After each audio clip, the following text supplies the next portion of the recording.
Turn your mic up, bro. Can you guys hear me okay? Yeah, way better. Yeah, you're good. The music just be bogging it down. Yeah. I'm about to go back to my regular setup, man. Regular setup would be better. It's good to see you guys, man. It's Tuesday, per usual. Let me see what we got in the chat, man. What's going on, Erica? How you doing? AP, accountability partner, BZ. Cloud Jones is in the chat, per usual. Shannon Duncan. Kelvin Cook, LD, Green Gang. Good to see you guys in attendance. Hit that like button. Also, make sure you subscribe to the channel. It's going to be a great show ahead of you guys. We're going to be talking about Ratchet women. A little bit of, I ain't going to spoil it, but yeah. The main show is going to be about the Ratchet woman. But let me go ahead and get the housekeeping out the way. Shout out to the sponsor. Oh, yeah.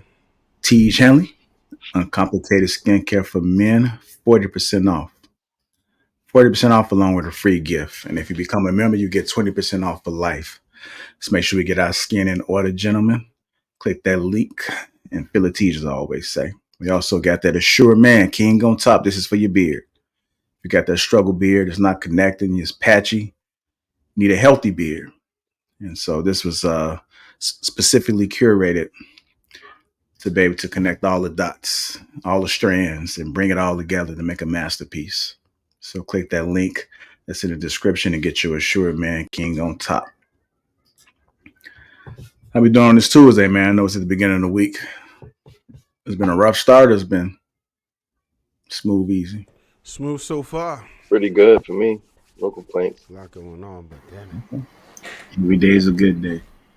Every day is a good day, man. You can wake up, right? Every day is a good day. All right, Trev, I came across this video and I thought about you, Trev. Oh, yeah? I wonder why. You talking about Ratchet chicks and you thought about me? I mean, don't say it, Trev. Say it, Trev. No, not even. Like I was just saying, I don't know why I'm the first thing to come out when you're talking about Ratchet chicks, but I guess we'll see. It might make sense. Yeah.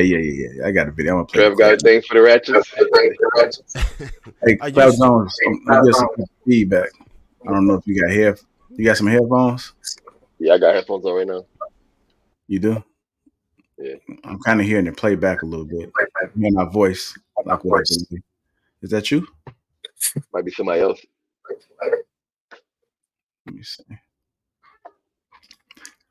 Mic check. Mic check. Check. How's it sounding now? That got better. All right, here you go, Trey. Marcus, try yours. I think yours. No, well, Marcus always get an echo. Yeah, it's Marcus. Shit. Yeah. How was my microphone was just off. Y'all can't hear me when I'm talking. How can I have an echo? Now I'm turning the microphone on. You can hear me, right? I'm about to turn it off. You can't hear me. That's not me. I can still hear you right now. Straight up? All right, hold on. Yeah. I'm glad we caught that, man. You could have been talking shit about us, man. It sure would have picked up. All right, try it now. Talk, Marcus. No, we can't hear you. We can't. No, well, the master mute is on right now. So you gotta turn the master mute off. All right, what about now? Yeah, we can hear you. No, we can't hear you. All right, here you go, Trev. Why don't you play the pause game? I saw you say the pause game. I don't with that. What's up with the pause game? The pause game is made, it's created to make you think about gay shit. Where you wouldn't normally even think about this shit. Yo, Seriously. I love this. Seriously. I'm telling the truth. Thank you. Back in the days when hip hop first started early, you'd hear a beat, be like, yo, that shit hard. Now, if you say that's hard, Pause. why? Why? Why do we have to say that? Nobody was thinking about and before when we said that is hard. Now all of a sudden, y'all is thinking about whoa, you know, hey yo, that used to be his too, like, hey yo, like, whoa. You're trying to figure out, well, how does that connect to being gay?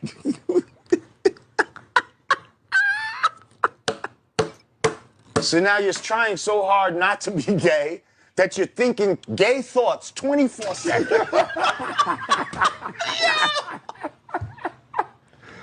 That's why I never played the game. That's a shot, Trev. I wouldn't take that if I was you. It's all love, yeah. It's all love, man. And pause, Marcus. Man, I was trying to get Viz, man. He out of town right now, but I was trying to get Viz. He probably need to hear that too, man. Y'all go all day, man. We ain't got to talk about it, man. I just came across it. I'm just like, man, this video right here for Trey. I'm gonna go ahead and make sure I play this at the beginning.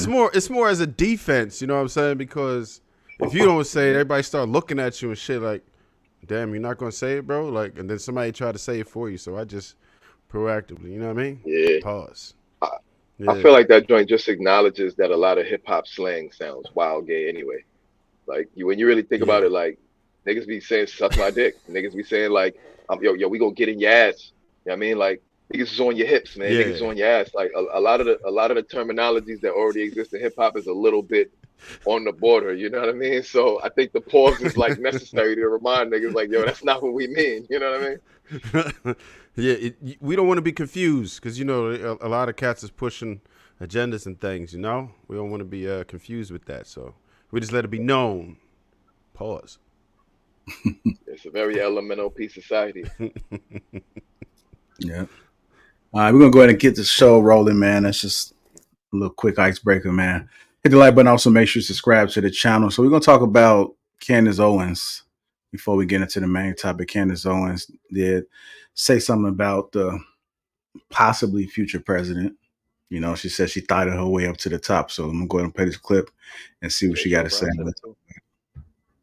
He was going to pledge his support to her because if he didn't, well, there would be a contingent. I think I showed it to you on a previous episode of black women in the Democrat Party who were like, he better be Kamala Harris or I'm gonna, and I'm not doing this, by the way, as a stereotype. This woman literally was thug life. Who was she speaking to, guys? With that, like, who was she on when we showed that woman who was a delegate and she was just like delegate and she was like, I am not at all gonna deal with this. You know, she better be the next person if he sits down. So they understand that it will look really bad if they do not lean in to saying that they really do want Kamala. But even that feels a bit performative to me. And I'll tell you why.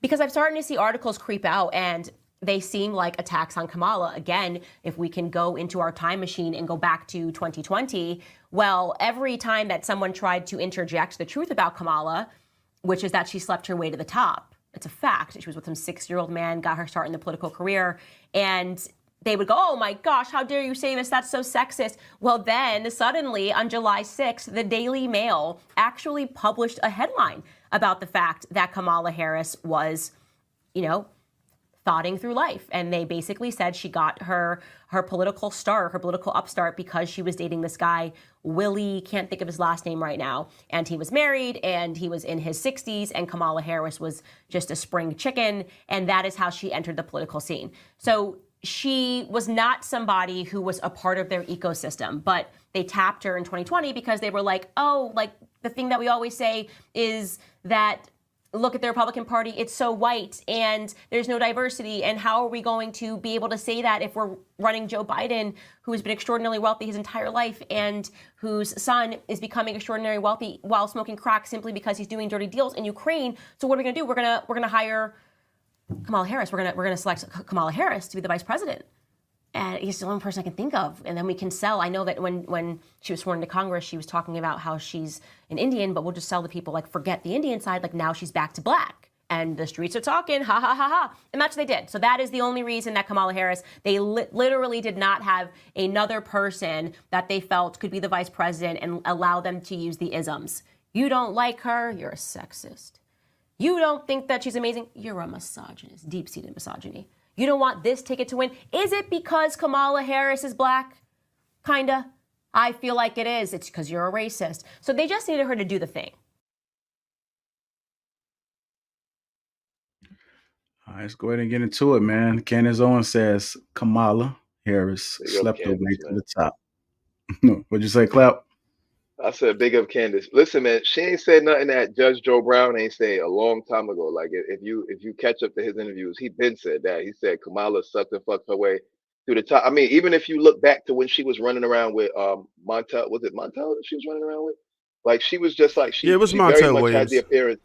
Yeah, she very much had the appearance of a pass around.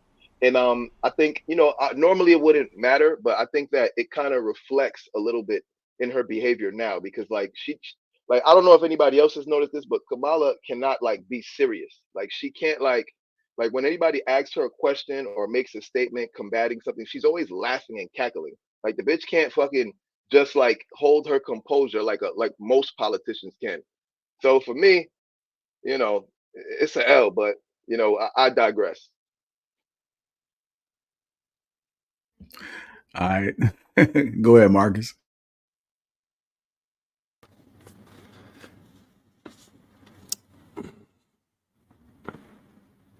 She not black. Thank you. I don't get why they running her as a black person. They need to lean into the Indian, Caucasian, Jamaican aspect and push that. That whole you're not voting for her. That's not actually a black woman, bro. But she is blackish, I guess, or a person of color. Did she sleep her way to the top? The survey says, yeah. I mean, she was messing with dude. She did get appointed to 2 different positions. They got like almost $200K in salaries for pretty much just knowing him. But with that said, don't Donald Trump got like sex worker accusations and all type of other crazy shit? Both of their ass fucked up. Like, if we put both their sexual histories to the task, both of their ass look crazy as hell. Donald Trump, was he indicted for paying Stormy Daniels? Am I not mistaken? Did that not happen? Ain't his wife a porn star or a centerfold in nude magazines? Come on, bro. But that's not that's not the same as fucking your way to the top, though, bro. Like that's one is saying that you've done some not so savory things in your sex life. The other one is saying that your career is owed to your sex life. So it's like those are not even the same thing. No. Like it be like, you know what I'm saying? Like, nobody's claiming that Donald Trump is where he is today because of who he was fucking. No, they were claiming because he was a white man and his father put him in place. Sure, they would say that, but it's like we all know that's not how life actually works. Like niggas gotta use that money and push it around and buy buildings and hire people and like we're not gonna pretend he never did nothing. Like we don't see Trump buildings all over the whole country, all over the whole planet. You Like know, Trump is a licensing agreement on his name. Most of those buildings he didn't buy or create. I And didn't I didn't I didn't claim he built all of them, but I'm just saying like so no, the legacy he did let me build, finish, the let me legacy he finish, did build. Like his name is all over let me the finish the world last because he point built about the these things. buildings coming. And so they did a study that showed if Trump would have just invested his money in the S&P 500 that he inherited, he would have fared better off than his business deals that he himself created. Not mentioning the junk bonds and the casinos that he bankrupted in Vegas. Which proves my point. The fact that he's had failures prove that he's not up because he's white, because he's clearly failed.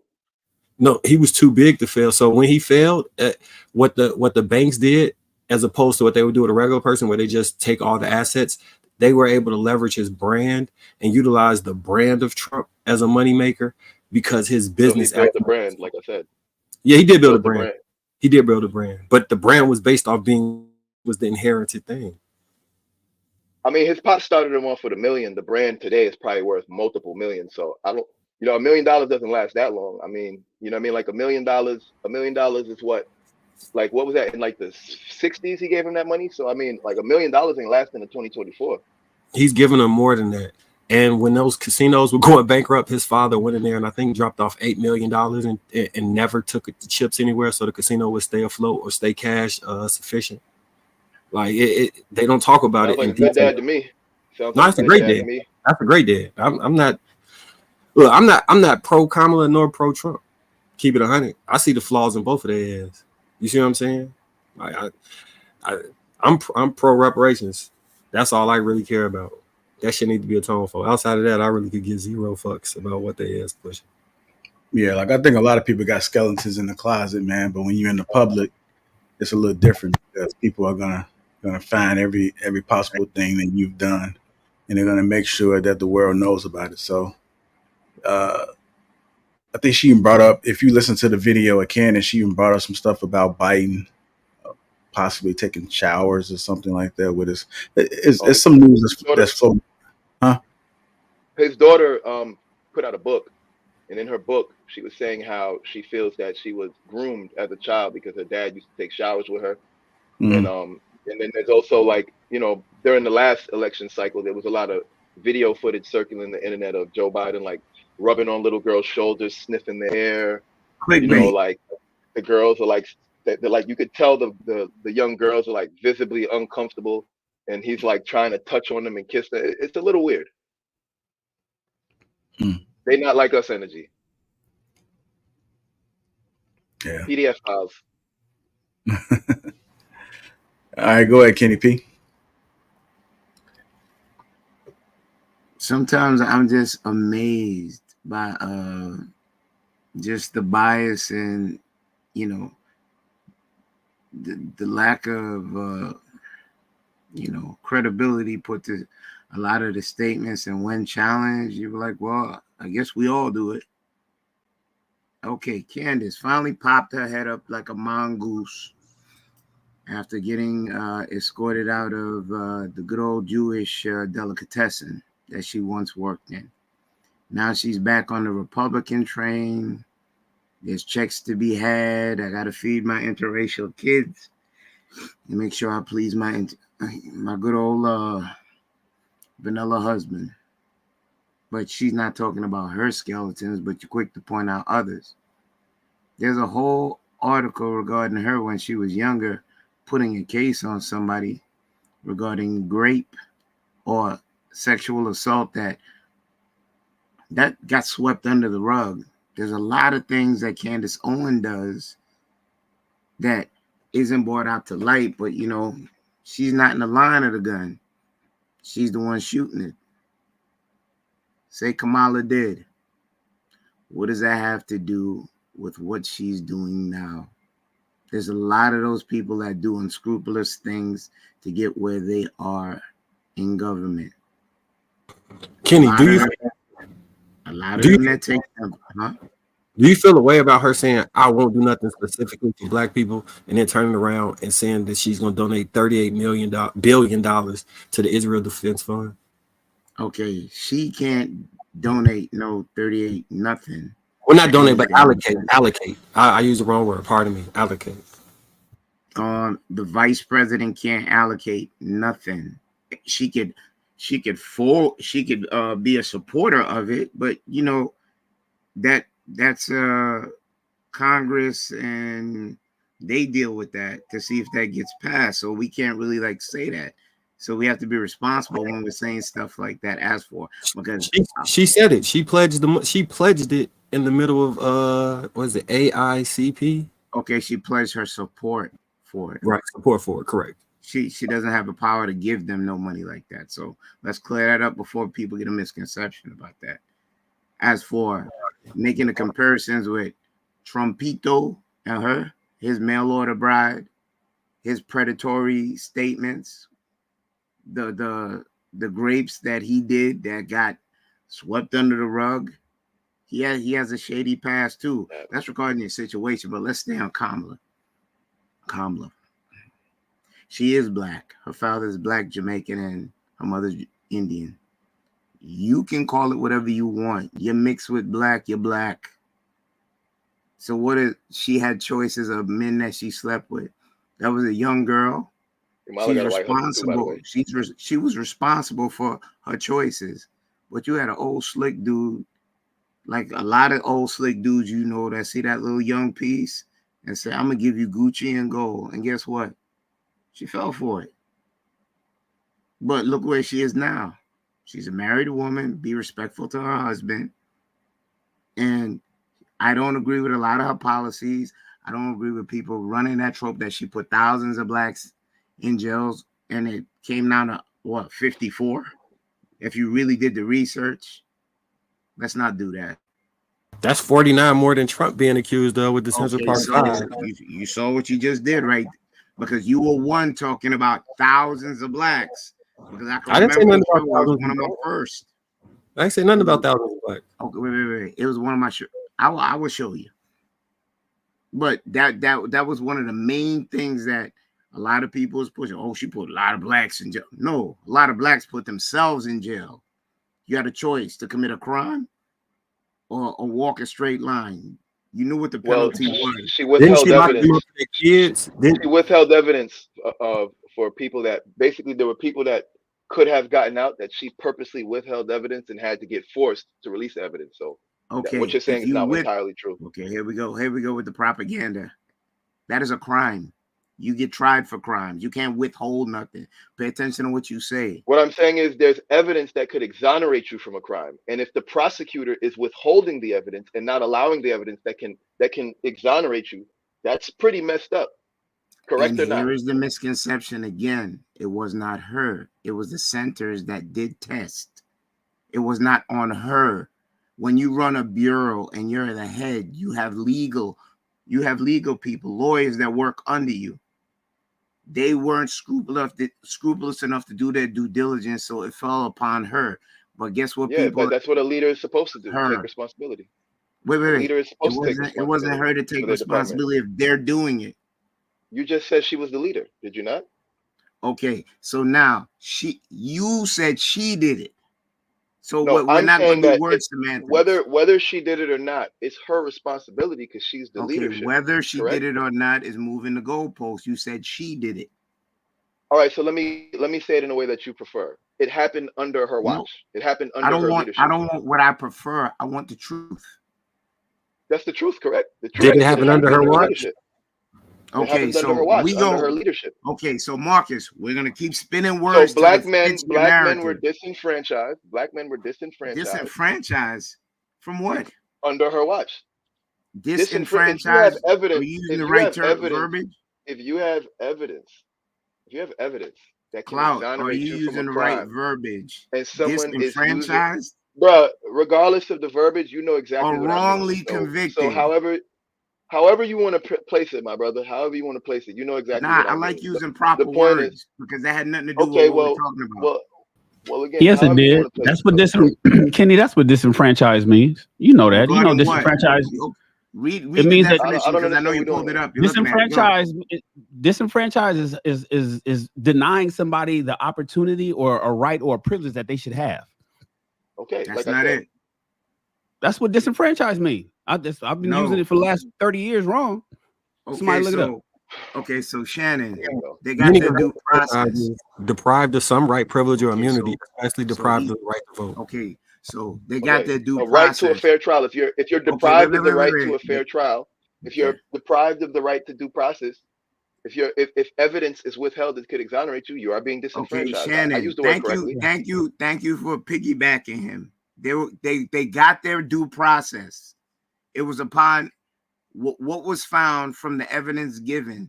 They were not disenfranchised. They got their due process. It was upon their lawyers to be more scrupulous to find out exactly what went wrong when evidence was presented.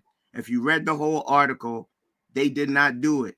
The majority of those guys, percentage-wise, took the free lawyer that just wanted to get the cases out the way. So they did get their due process. Disenfranchisement is me. I come in there and you don't have a shot. I don't do what's right, and then I put you in a bing. That's not the same thing. There's a difference. There's a thin line there. So let's try to use that properly. All right, yeah, let's make sure we Did stand they on. not get due process? All right, let's make sure we kind of tie back into the topic, y'all, about Candace Owens saying Kamala Harris stepped away to the top. Candace Owens kind of did the same thing. Okay, let's stay on point. Say she did. If she did, it would mean she's not qualified. It So that would be the means- same if a man did it. It would be the same if a man did it. Let's say it was a gay man. Let's say it was a gay man who was sleeping his way to the top. What that would mean is that the person's not qualified for the top leadership position because they didn't get there through the proper channels. That's what it would mean. So is it proof or alleged? Well, The relationship is I wasn't in the bedroom with her. documented. The relationship relationship- documented. Okay, I wasn't in her bedroom. But Say the usually- relationship was documented. Her getting Yes. her positions. Do you have proof that because of her intimacies with said individuals, she got positions? Can you prove it? Well, the simple fact that you had intimacies with someone who's responsible for getting you a position, I mean, someone who had the power to give you a position. I mean, come on, Kenny, like you're being disingenuous right now. No, I'm not. All right, you got it. If I you want- could prove, There- last thing, if you could prove it, she'd have been in HR. She would have never got those positions. He actually came under fire for those things, for inappropriately advocating positions. Okay, was- Marcus, I'm glad you said that. So when they delved through it and parsed through it, did they find proof to make it valid? I believe so, and it wasn't just her. But I'll look it up No. again. I could be wrong. She never got making pulled out of definitive any statement. position, so that's wrong. So No, I didn't make a definitive statement. I said I believe so. I could be wrong. I think I prefaced it with that. She Didn't I? never got Oh, relieved not of yet. any position that she's ever been in. No, I didn't say she was relieved. I said that they investigated him for it, and I believe that he was like brought to task behind that. But I got to look it up real quick. You know what I But find interesting? Statement. It's Hold on. interesting, Kenny, how adamant you are about how things were swept under the rug for other candidates, right? But when it comes to this specific candidate, you don't think it's possible anything could have been swept under the rug, especially if you're fucking your boss. You don't think your boss would sweep some things under the rug for you if you're fucking him good? That doesn't make sense to you? If to answer your statement correctly, if found to be true, you're supposed to get a penalty for it. If you're speaking allegedly like you're doing, like the majority of what you say is like barbershop talk, and I've actually looked at the articles, and then at the end of the day, you have to prove it. And she's never been removed of any position, despite people scoffing at whatever they believe happened. That doesn't means mean it what? didn't happen. Kenny, do you think the super mayor is guilty of anything? What does that have to do with what we're talking about? Well, it would show like for someone to be guilty of something that we can haphazardly prove, but haven't been brought in court and held to full the context of the letter of the law, that doesn't make that person innocent. It's more than likely that they did the thing that we're alleging. Okay, you heard. I'll spin the block on it. If you mentioned court, if that was ever brought to court and due process was had and a verdict was given and that person was exonerated, why are we still talking about it? If it ever got to court. Now, what we're talking about, her and Candace Owens, she speaks a lot of truth. I give it to her. But when you're saying someone's slept her way to the top from the excerpts that you got, that's fine. But that's what her peers are saying. And I think you can make a similar argument for Candace Owens, honestly. All right. I want to get Trev and Hank in there. Let me just go through these super chats right quick because AP has been super chatting. Accountability Party $20 says Marcus, Shan, Trev, Kenny, Clout, Hank, and the man, the myth, the legend, JR. Salute to the Kings. Appreciate you, sir. AP again. $2 says Marcus says she's black adjacent. AP again, $20 says Kenny Candace Owens wasn't raped and sued the perpetrator. Candace family sued the Stanford Board of Education because 3 students called her racist slurs and the school board didn't protect her rights. I'm talking about something else. I got what he said. And the AP Accountability Partner $10 says, Kenny, your facts are off. Kamala, her department did in fact withhold evidence, and these men couldn't afford lawyers, and she worked personally to uphold convictions to protect her conviction rate. And lastly, I ain't going nowhere. $5. Marcus say he pro reparations. Nigga, you pro waiting forever. Kenny dodged Marcus' question of why Kamala pushing funds for Israel, but not black people.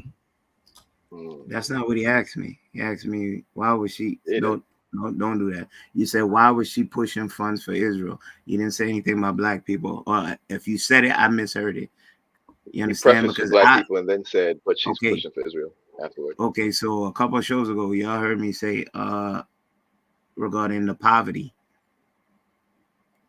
Why are they pushing money to Israel and they could cure poverty and homelessness with the money in the last 8 years that they've given to the Israelis? I did say that. I know heirs have heard that. First. Mother say that. Yeah, last, not first. Wait, can I just ask one more question, JR? Just one more question to Kenny. Just one more, just real quick. All right, Trev and Hank is patiently waiting, man. And Shan. Go ahead, Trev. All right, so, I mean, I think it's up in the air whether she did these things or not. It's probably likely a lot of people are talking about people who are familiar with her. I don't think maybe Candace Owens will push something like that. Probably not Judge Joe Brown if he's familiar with her people. But I'll say this. That part right there doesn't really matter to me, right? I mean, again, it was said if you put both of their records up against each other, they both wild. And what you have to understand is that I'm familiar with the few politicians, some of your favorite senators and everything else are all freaks. They all have some really weird sex. Not, I can't say all, but a lot of them, right? A lot of them doing a whole bunch of things that are ridiculous that you would be like, hell no, this is not happening. But yes, sex parties, all kind of crazy stuff. Oh my God. S&M, whatever you could think about, they into that. And I mean, a lot of people are. They just don't talk about it. They don't say the things that they do. They say it around the people they're comfortable with. And you go to some of these meetings, you go to some of these rooms, you find out a lot about people. Just like a lot of us are freaks in certain ways. Everybody has their own sexual past that's usually checkered. It is what it is. So we can sweat that if we want to, but I'm more concerned about her policies. And right now, I'm not liking her policies, man. I don't feel like people who like, and she's done prosecutions for people against weapons. And when you listen to her talk right now, she's going to be writing bills against weapons, and she don't know the first thing about them. And you were prosecuting people for it. I'm like, what the hell's going on? That right there is crazy. I think her knowledge on technology is limited. I don't think that people who don't understand how energy works should be writing energy policies. I think it's stupid. I think that most of these politicians pretty much suck. as far as what their knowledge is for the bills that they're writing. They just don't know, and they're not informed enough to be making these decisions for everyone. All they know is that who sponsors them, who got them in office, is who's going to continue to donate to their campaign funds. It's all nasty. But she could do what she want, man. She could keep doing it. If she want to keep freaking. It is what it is. I don't care about none of that. It's all nonsense to me because there's too many people doing it, and we can't really judge people by that. I'll judge you by what it is that you're going to produce. I haven't seen her do anything of significance that I appreciate. She had a chance to negotiate when she went to Africa, and then she tried to push the agenda on them. She's talking about, oh, you need to worry about the human rights of these the alphabet community. And I'm like, bro, that's what we talking about? And then China's going over there negotiating and saying, hey, look, we got work for y'all. And we go over there and tell them that you need to worry about this. That's what I think is stupid. That's my problem with her. She got to do better at that. She got to do things that the people of America actually care about. And I don't think that she's capable of it. And come November, I think we're going to see a lot of people who don't. And there's going to be a lot of people who are going to vote for her. She's going to do better than Biden, in my opinion, because there's people who are excited about her. And I think she means well. I just don't think that she is the most suitable person to have the most important job on the planet, in my opinion. I don't think so. I'll leave it at that for now. All right, go ahead, Hank. Yeah, as far as her slipping her way to the top, I don't know about that part.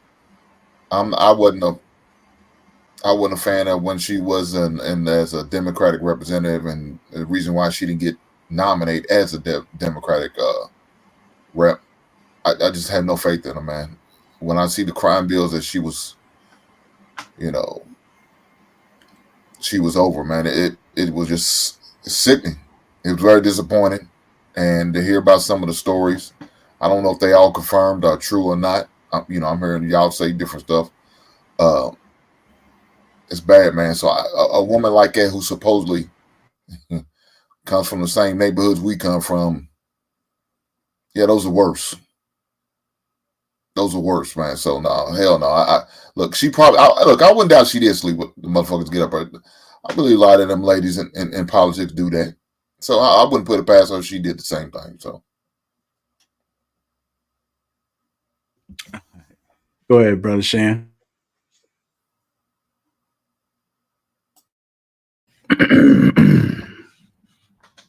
Look, man, I am a conservative.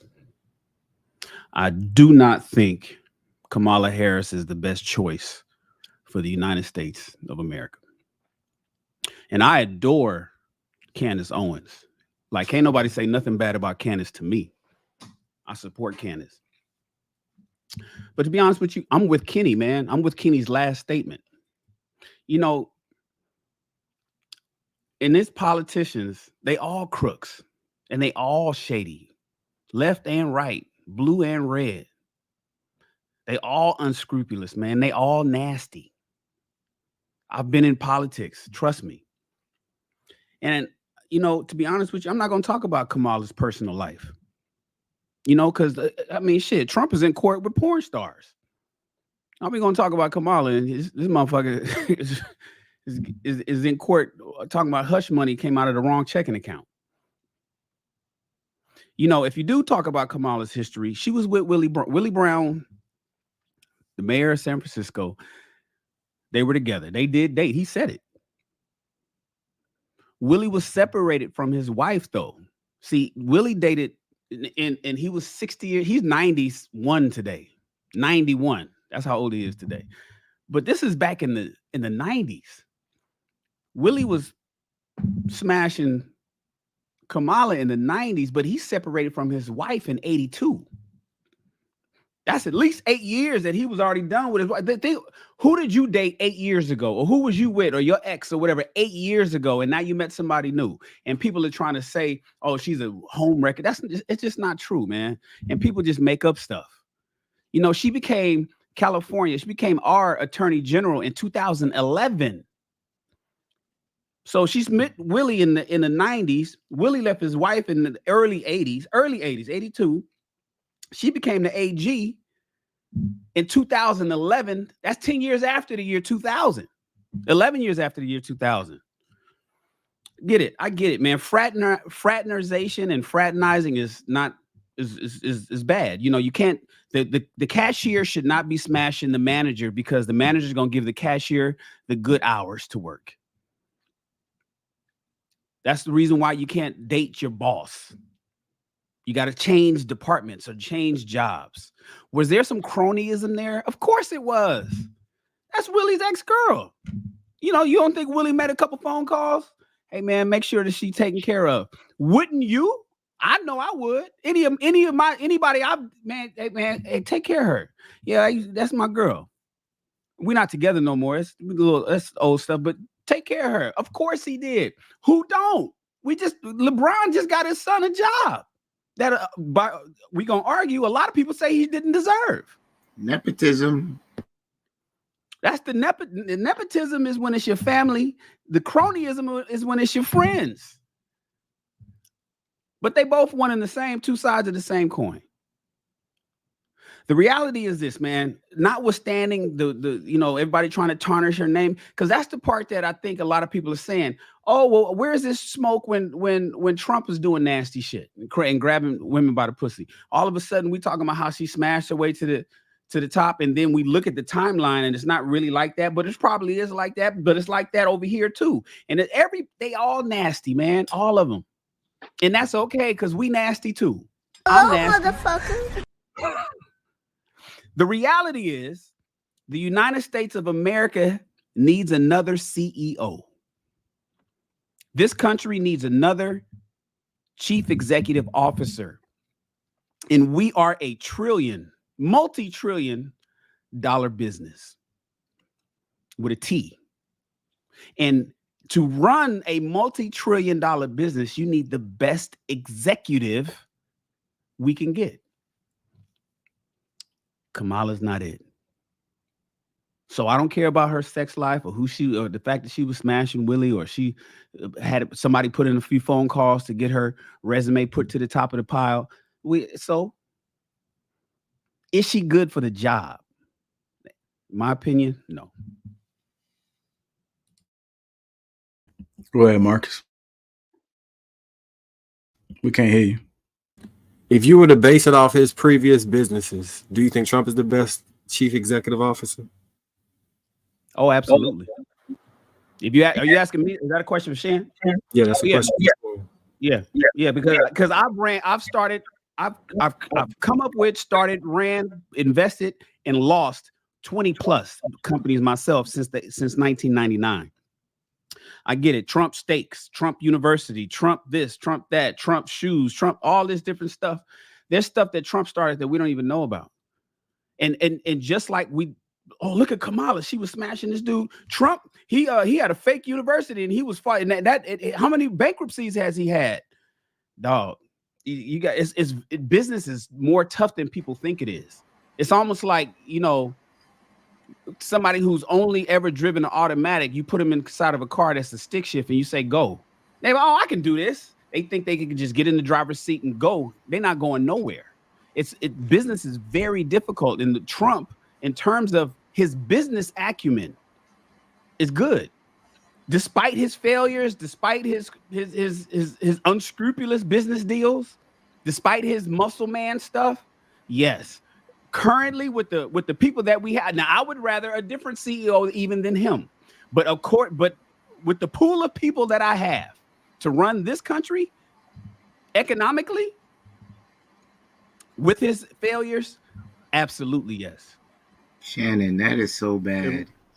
How many times he got listen, I would never diminish your business acumen, but you're not getting bailed out by Deutsche Bank and your rich cronies that help you stay afloat after bad business decision after bad business decision. You took a chance. You're an entrepreneur. You don't get afforded the same luxuries as someone like him. Even in the presidency, you're not supposed to make money off your presidency. He jumped right over the emoluments clause and put his kids in play to make money with the Arabs. Yes or no? No. What? No, he didn't. What? No. Bro They didn't didn't even sell take a 600. salary. Okay, wait. No, They he didn't. did not break They the did not. emoluments clause. Okay, allow me to No, get out and and then that's what I'm rebut saying. it. We got to keep it real. 666 in New York was not sold to the Arabs with his daughter and son sitting at the table to get him out of hock with that building. Tell me I'm wrong about that. If that's the case, then man, we got to talk about His daughter and son took the ownership. I mean, his daughter and son were put in control of the company while he was president because he can't yeah, they control the got rid of company it, while he's president. and they So, shut down so the whatever his entire daughter and fashion, son are doing, I mean, that's what they're supposed to be doing. They're Okay, supposed to so and be the running watch entire the business this. fashion while he. division was shut down. But They we're were not going to talk about actually. Hunter Biden and So his am deal. I See, that's wrong what I'm that they saying. were They actually all sitting crooks. in meetings at the White House regarding finance matters, regarding They are those his things kids. that they They're went? not. They're not. Okay, so They don't work he's for the not White even trying House. to hear because he's not even trying to hear. No, go That's ahead. why he's talking. So I can't talk and he can't listen. He just wants to rebut it. So I'll digress to Go ahead. somebody else. All right, we're gonna go ahead and keep it moving then. Yeah, super chat came through from ain't going nowhere. $5 says I got plenty of Second Amendments, and I don't want a president coming after mine. More importantly, I ain't voting for Montel Williams. Bottom B.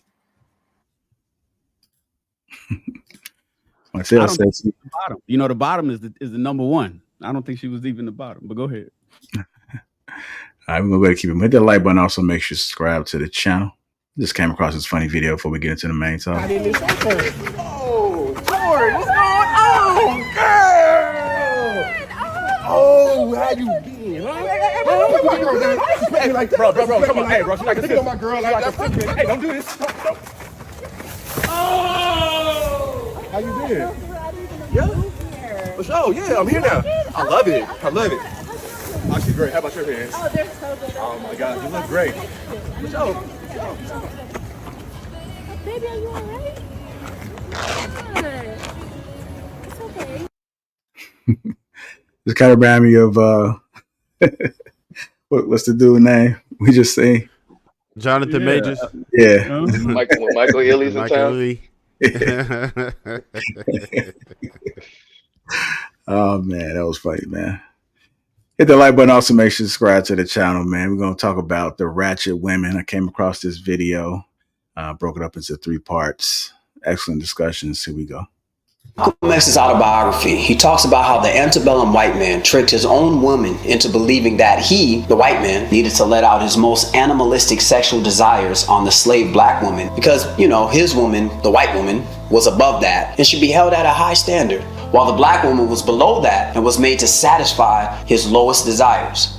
Malcolm further identified how in his personal pimp days that taste for the sexuality of black women in a raw animalistic way was now an underground addiction that many white-collar white men enjoyed secretly in whorehouses, crossing many racial barriers to satisfy the addiction, cheating on their own women. Now, it's no secret that one of the biggest devastating aspects of African American culture is black people's acceptance of white America's historical idea of us, but you know, in a cool, fun way. You know, we're not niggers.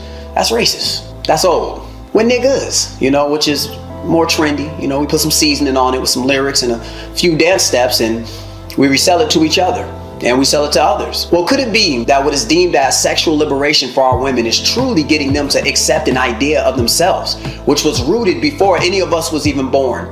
Has America finally perfected in us its idea of the hypersexualized black woman and girls who can meet your most animalistic desires, but most importantly, bust it open and twerk it out with pride? 13-year-old girls who are hot and ready. On one day, we're screaming black women are not protected, while at the same time promoting a culture that makes them the most accessible, or at least appear to be the most accessible in the most sexual ways. Now, with this subject, the first mistake we can make is to allow the images portrayed of our women to make us believe that all of our women are one way. This can be the farthest from the truth. The next mistake is to ignore the reality that this image is what's most advertised and promoted of our women. And we need balance today. All right, it's the first part. I'm gonna go ahead and go with you, Cloud. What are your thoughts about it, sir? At first he was kind of, I wasn't sure where he was going with it, but towards the end, I think he made some valid points. I definitely do agree that there's a parallel between a lot of the behaviors of like black women today and a lot of the things that are promoted as the way black women should behave today and I can see a connection with how Black women were used in the past. Uh, there does seem to be a focus on sexualization when it comes to Black women, and especially in social media today. Like, everything we think about, like if you think back to like the Sarah Bartman times, right? And her having a large posterior and that being a thing to the point where they put her in like a human zoo. And then you think of today, like women are going to flying out to get BBLs, like having a big butt is like the thing. And it's just like, you know, Sarah Bartman was in a cage being looked at as a zoo animal. And still today, a lot of women are trying to imitate that very same image and that very same appearance that Sarah Bartman had back then because it's considered what a bad bitch is, or what's considered sexy. So I think there's a lot of truth to what he's saying.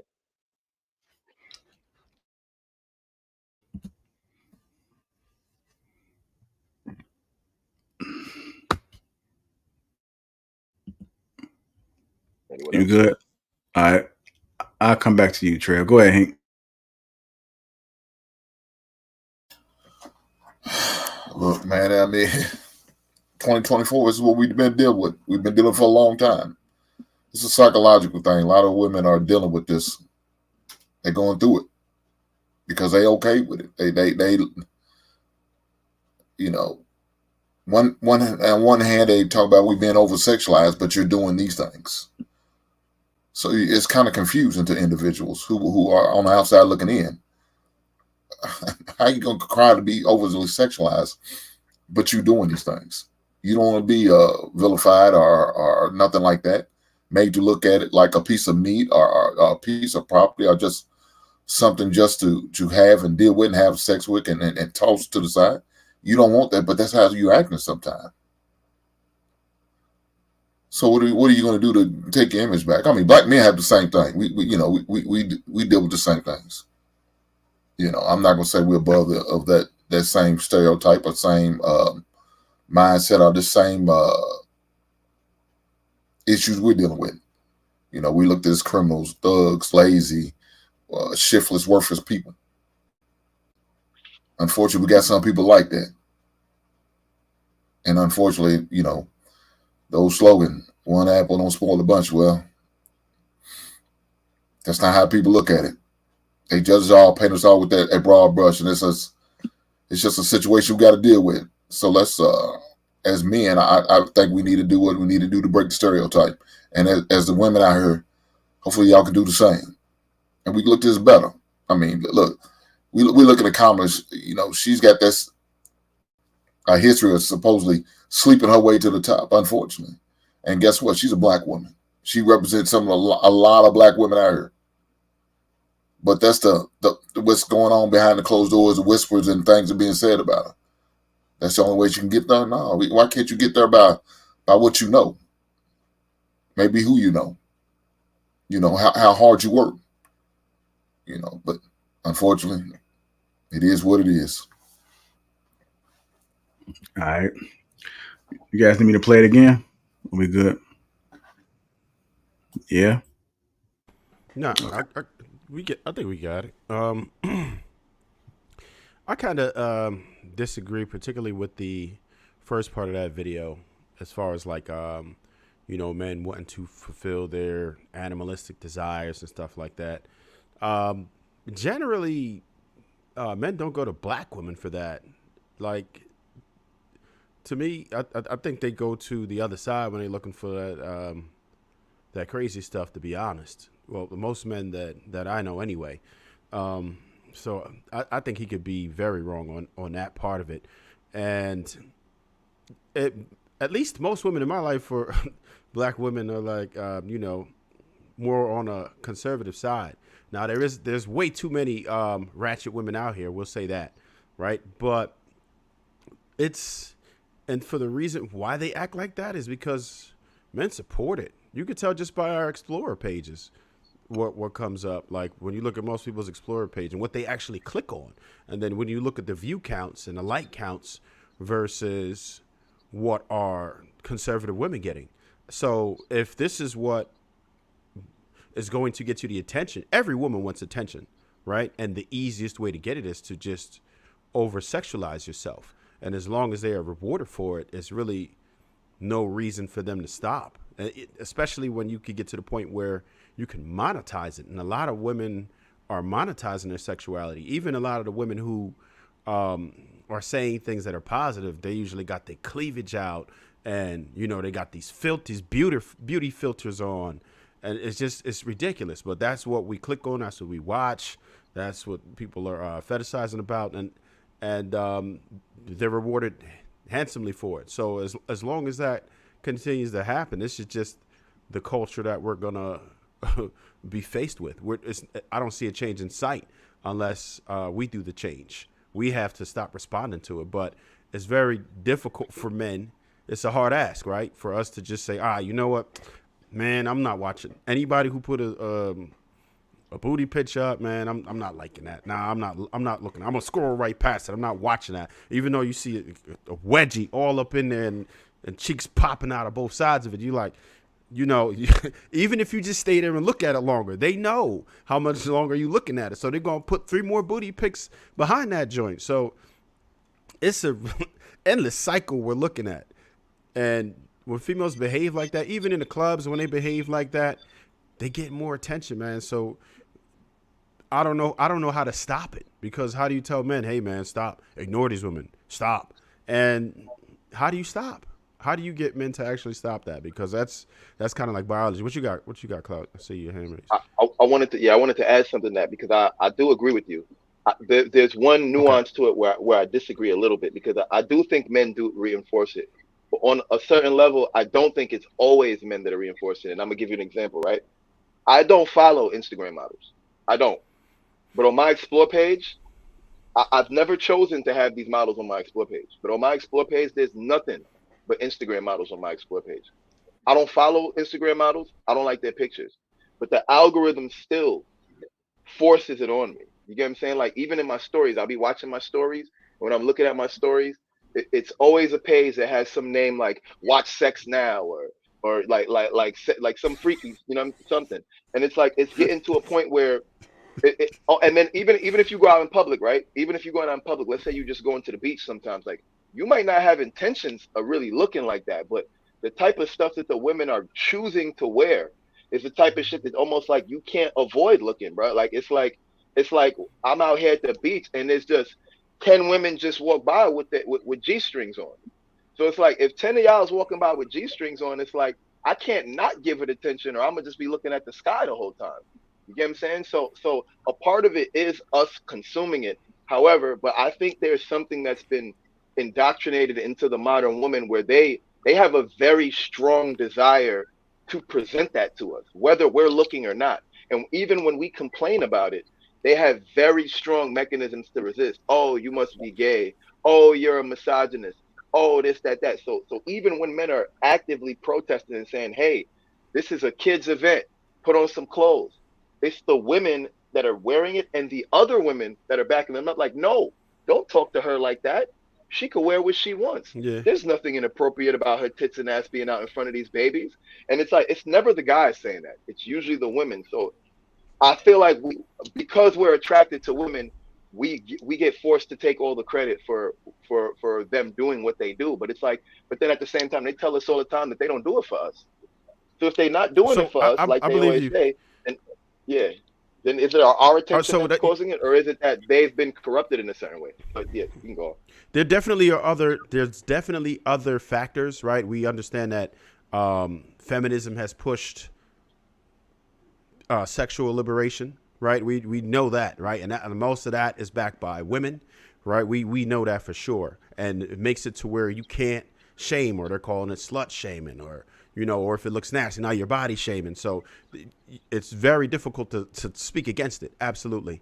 However, when you look at the damn comments and you look at the likes, some of it is women, but it's majority men, and they get a lot of support. I mean, a lot of support. Women have 3 million followers behind nothing but sexy pictures. And I'm telling you now, if men did not support it, they would absolutely fail. They can't be held up just by women. They can't monetize just by women, right? There's no such thing as OF if there's no men. No such thing. It will never exist. They couldn't even afford to operate that company. So there definitely are other factors that are absolutely in the way. But I'm always in a situation where, like, we're the leaders, control what you can control, and we can stop it. We definitely have the power to stop it, or just neutralize it to the point where there's very little that they can do to sustain it, and we don't really reward virtuous women as much as we do these Thadarunis, man. That's just how it is. That's what we're doing. So it's gonna be tough, man. I don't even know how to approach. I mean, I do approach it. I talk about it. I speak to other men about it. I say that's what we need to do. But like, to get the masses to actually do it, it's an extremely difficult thing to execute because of biology. And we, and we're all guilty of it to a certain extent, myself included. When somebody, a chick walk by, we could be having a deep conversation. We could be talking about politics, anything, right? If you put a chick walk across this screen right now here on King Talk, everybody gonna stop. We're gonna experience like temporary paralysis. Everybody's just looking at the thing going by. We'll be in the middle of conversation, like, yeah, did you see that game? Yo, LeBron scored like, and then as soon as I do it, my man's just like, wait, what do you see? Wait, everybody stops and they all look to see, and then until she disappears way out of the frame where we can't even see it no more, and she just like a silhouette or something. We like, and then we continue our discussion. They garner this attention, man, and I don't know how to stop it.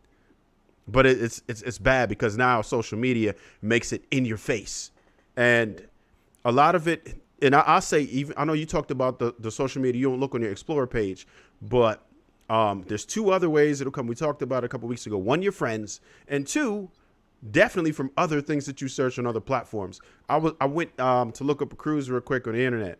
I am bombarded with cruise and vacation shit all on my timeline now. I could go to somebody's page, and in between their pictures now, they're actually sticking ads in between before I could even flick to that next person's picture. It's that bad right now. So anywhere it's all over your footprint. There's special things that you have to do to go into Google to stop it. You got to go in there and disable a whole. There's videos on it. You got to disable a whole thing to get it out of there, or you just gonna have some serious trouble. Oh man, we got the AP in here. That's crazy. What's good? What's good, y'all? Can y'all hear me? Dude. Yeah, we can hear you. Yeah, you good. All right. Y'all go ahead. I'm listening for a minute. Hey, Trev, you said you didn't agree with the beginning of that video. Wasn't maybe I need to hear it again? I thought he was talking about white men, not men in general. I'm gonna play it again one more time. Malcolm X's autobiography, he talks about how the antebellum white man tricked his own woman into believing that he, the white man, needed to let out his most animalistic sexual desires on the slave black woman because, his woman, the white woman, was above that and should be held at a high standard, while the black woman was below that and was made to satisfy his lowest desires. Malcolm further identified how in his personal pimp days that taste for the sexuality of black women in a raw animalistic way was now an underground addiction that many white-collar white men enjoyed secretly in whorehouses, crossing many racial barriers to satisfy the addiction, cheating on their own women. Now, it's no secret that one of the biggest devastating aspects of African-American culture is black people's acceptance of white America's historical idea of us, but in a cool, fun way. We're not niggers. That's racist. That's old. We're niggas, which is more trendy. We put some seasoning on it with some lyrics and a few dance steps, and we resell it to each other. And we sell it to others. Well, could it be that what is deemed as sexual liberation for our women is truly getting them to accept an idea of themselves, which was rooted before any of us was even born? Has America finally perfected in us its idea of the hypersexualized black woman and girls who can meet your most animalistic desires, but most importantly, bust it open and twerk it out with pride? 13-year-old girls who are hot and ready. On one day, we're screaming black women are not protected, while at the same time promoting a culture that makes them the most accessible, or at least appear to be the most accessible in the most sexual ways. Now, with this subject, the first mistake we can make is to allow the images portrayed of our women to make us believe that all of our women are one way. This can be the farthest from the truth. The next mistake is to ignore the reality that this image is what's most advertised and promoted of our women, and we need balance today. Yeah, Shan. So there was actually two things that I did disagree with. I think that is a different reason why black women are hypersexualizing themselves today. And that was why I disagree with that. And we don't have very much to go on as far as what white men are attracted to and what they're seeking at this point, except aside from dating apps, right? That would give you, like, I guess, the most accurate data. And well, okay, we could. What do you want to use? White men to tell you straight up, and we could, we could just look at the observable. That's anecdotal. That's anecdotal, though, right? Because he there are some wasn't white men speaking about who will and some won't. Trev, he wasn't speaking about relationships. He was speaking purely from a sexual stance. And most What is dating apps right now? They're not relationships. They're like right now they're hookup spots. That's what so dating apps he was become. he was speaking from the aspect of selling pussy and transactional sexual relationships. And he was saying a specific demographic of white collar white males are and they've been doing that. White men have been doing that, and white men sexualize the black. And so now has it happened so long for so many decades, year after year after year, that black women basically has, accepted their position in the world as just being sluts, pretty much. And that's what he was kind of saying. But he was originally saying that white. And then when you first spoke the last time, Trev, you was saying you don't think that men do that. And I'm just thinking, no, that's what he said, white men. So that's all I wanted to point out. I don't think that we do that, but I do believe white guys fetishize and look at black women sexually, but as Susie Homemaker, hell no. But they could be also conditioned over years and years and listen to their fathers and their grandfathers and their uncles and and all that about how they feel about black women. And so suddenly you get to this point of 2024 that black women gotta bust it open, gotta be sexual, gotta twerk, gotta do all the extra sexual shit, and then the white guys gotta look at her as a sexual being, and then fuck it, the rest of us might as well do it too. So yeah, I understand that, but the only reason I'm saying that, I think, for reason is there was a time period between that after slavery and for what we have today where it was not nearly as prominent. Women were not over sexualizing themselves as they are now. The white man was still buying them as prostitutes, like in the fetish community, because that's why I said that the dating statistics won't work. Where he was speaking to a sexual fetishization, and that's, you know what, I would go as far as to say that black men get sexually fetishized about too as well. That's what the whole BBC. Hell yeah, we do. Sure. Yeah, no, go ahead, Shannon. You got it. I lost my train of thought. No, I'm just playing. I'm just ad lib. I'm saying I'm supporting you. Yeah, of course black men are fetishized by a lot of people. Just the buck, big dick, put it down, and I can't. Just watch Pornhub. Just go 10 minutes on Pornhub. You was in the service, so I know firsthand. You was in the service. People fetishize whoever they don't have when you stepped on another continent, you already know. Is that correct, Shannon?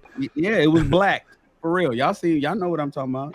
I think people tend to fetishize whatever isn't in their culture, right? So white guys might fetishize black women. They fetishize Asian women too. Asian women fetishize black and white men. Everybody fetishizes what's not immediately around them because it's intriguing. It's like, oh well, what's that? Like even niggas, when we talk about white girls, oh yo, Becky can suck the chrome off the Chevy. Like there's this idea in our mind that white girls suck dick better. We don't know that for a fact. But I don't know that for a fact. I don't mess with white girls. But what I'm saying is like that fetishization simply exists because they're not part of our culture. So the things that they do in their culture will seem appealing. Like, for example, in our culture, our women are thick. That's the normal part of our culture. In their culture, their women are skinny. So when they see our women, they're going to be like, yo, all that ass, all them titties, yo, they must be more sexual. But it's really just... You ain't been to Oklahoma. They get big, but real Shane, quick, I just want to ask you like that thick shit, Shane? If y'all don't mind, I just want to add a little context because what he was talking about, he said the antebellum white man. That's something that's gone on throughout history. That's not unique to the United States. Fetishizing about your property, your slaves, That's been something that's been going on. We can go back to Roman times. Oftentimes, the hardcore stuff, or even warming the man up, that was a duty that belonged to the slave and not the wife. So I would love to point at just the white man doing that here in the United States. That's not new. That's been going on since the beginning of time. And that's all I wanted to add. But for the most part, I agreed with what he was saying. He used a poor case model. He used Malcolm X when he was Detroit Red. If you know the story of how his dad died and his mother was a white woman, that's breadcrumbs to how he became a pimp. The dysfunction. Then how the rest of the story played out about him finding the nation and finding clarity and finding his footing as a black man. That's history for us. So using him as an example without pointing out the trauma that got him to be Detroit Red, in my opinion, that's a man that lost his mom because she felt a mental illness once the dad got killed and by the good old rednecks, and she went crazy and he was displaced. Most pimps, they like control, or they're searching for something that they lost, that they think that they could relive in certain actions. And that's how he ended up being Detroit Red, because his mother was white, his dad was black. As for the story of today's women, the mantra, two mantras that stay heavy on my head when I walk by these sisters in New York. I said what I said. Who gonna check me, boo? Women have more rights today than they ever had. And if you try to offer correction, you're in a bad place if a woman can spin that in a way that where she can even make it seem that she's being vilified and oppressed. That was a very, very good observation, Kenny. I'm sorry. That was a great observation. Okay, so I've seen grown women. I went by like this cookout. I seen grannies skill, and I'm like, what? It's like, how are we to reel them back when we don't have control of a woman like we once did in the past? As for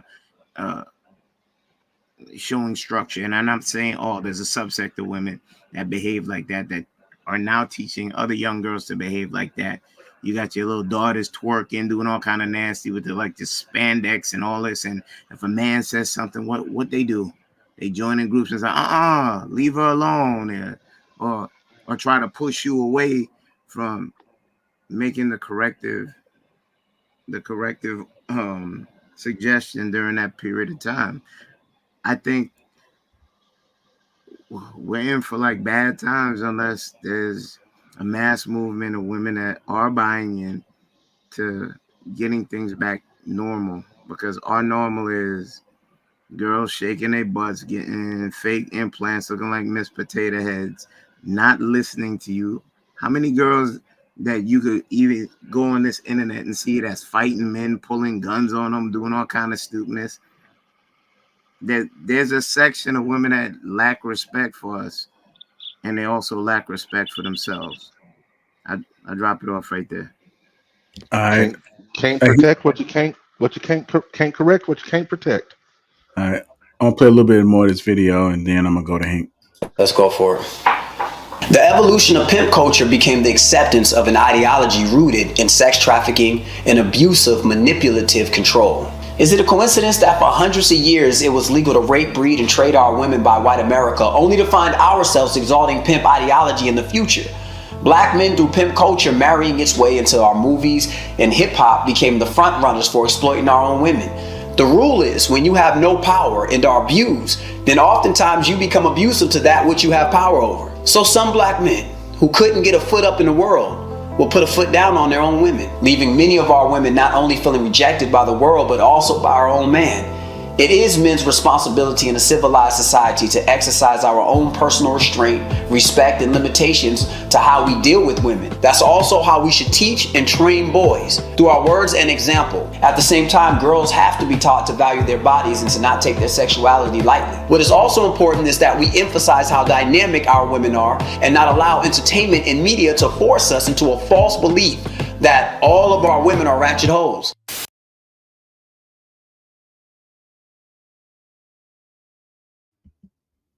Go ahead, Hank.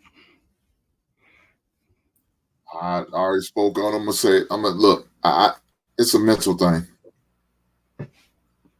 It's a mental thing. Until we mentally get past that, get over whatever trauma we dealing with, of not loving ourselves and hating ourselves. It's going to continue. The cycle is going to continue. It's going to get worse, man. It's going to get worse before it's going to get better. So I definitely encourage you fellas, if you have kids, young kids you're mentoring, tutoring, helping out, watching, or have some type of responsibility over. Hey, man, talk to your kids. These girls are already grown adults. They set in their ways. Ain't nothing you're not going to change them. These dudes are already grown, set in their ways. You're not going to change them. You got to get the kids. It's got to start at that elementary level, that elementary grade. Because, we in trouble. And unfortunately, some of these parents are not going to reinforce what some of you men may be doing out here. Say y'all mentors, it's always good to have somebody reinforce what you teach them at home. But unfortunately, they're going to see the same shit you told them not to do, or you should change, or get rid of, or do something different. They're going to see their mammies doing the same goddamn thing. So it's like, damn, Miss Hink told me I shouldn't do this, but my mama's doing this every other night. She's going out to the club tonight. Happy hour. Getting it in. My dad hanging out. He got women after women coming through. But I'm supposed to make that change? Because I see my daddy doing. I see my mom doing. Why would I do that? I landed there. All right. Go ahead, Cloud.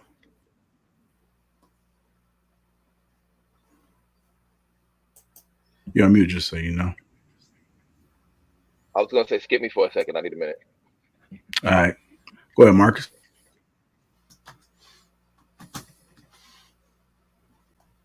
You're on mute, Marcus.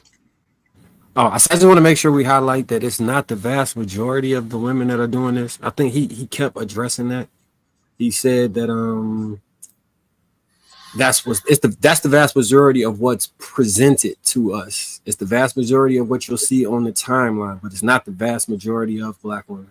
I think that distinction has to be very, very, very, very, very important and placed in the front.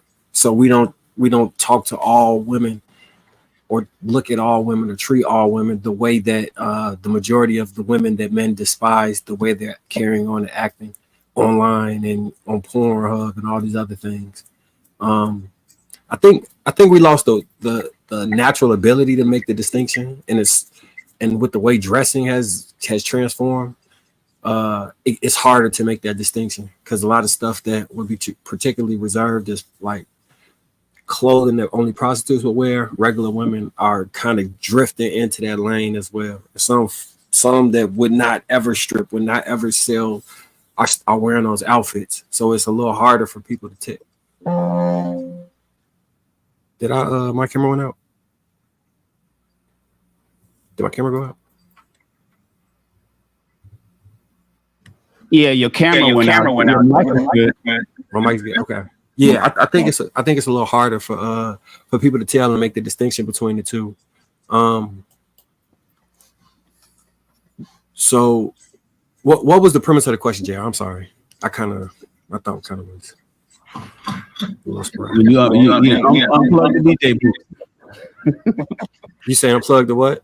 I said you didn't unplug the DJ booth. No, JR, what was the initial question again, so I can make sure I answered it fully how I wanted to? It wasn't a question per se. It was more so expounding on what he on the second half of the video with the same question from before. Okay. and the trajectory of where our women are going and what we can do from here. Yeah, it's fully the kids. It's gonna have to be through being strong male role models, setting examples within your family that your family follows, and your extended family also looks to you for advice and leadership, and setting parameters that they'll respectfully follow without you having the necessary metrics that people would tend to use to keep somebody in line, using their respect for you as the thing that keeps them in line.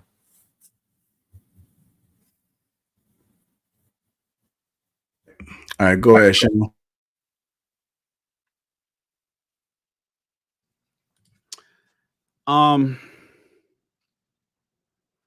Personally speaking, it's getting better.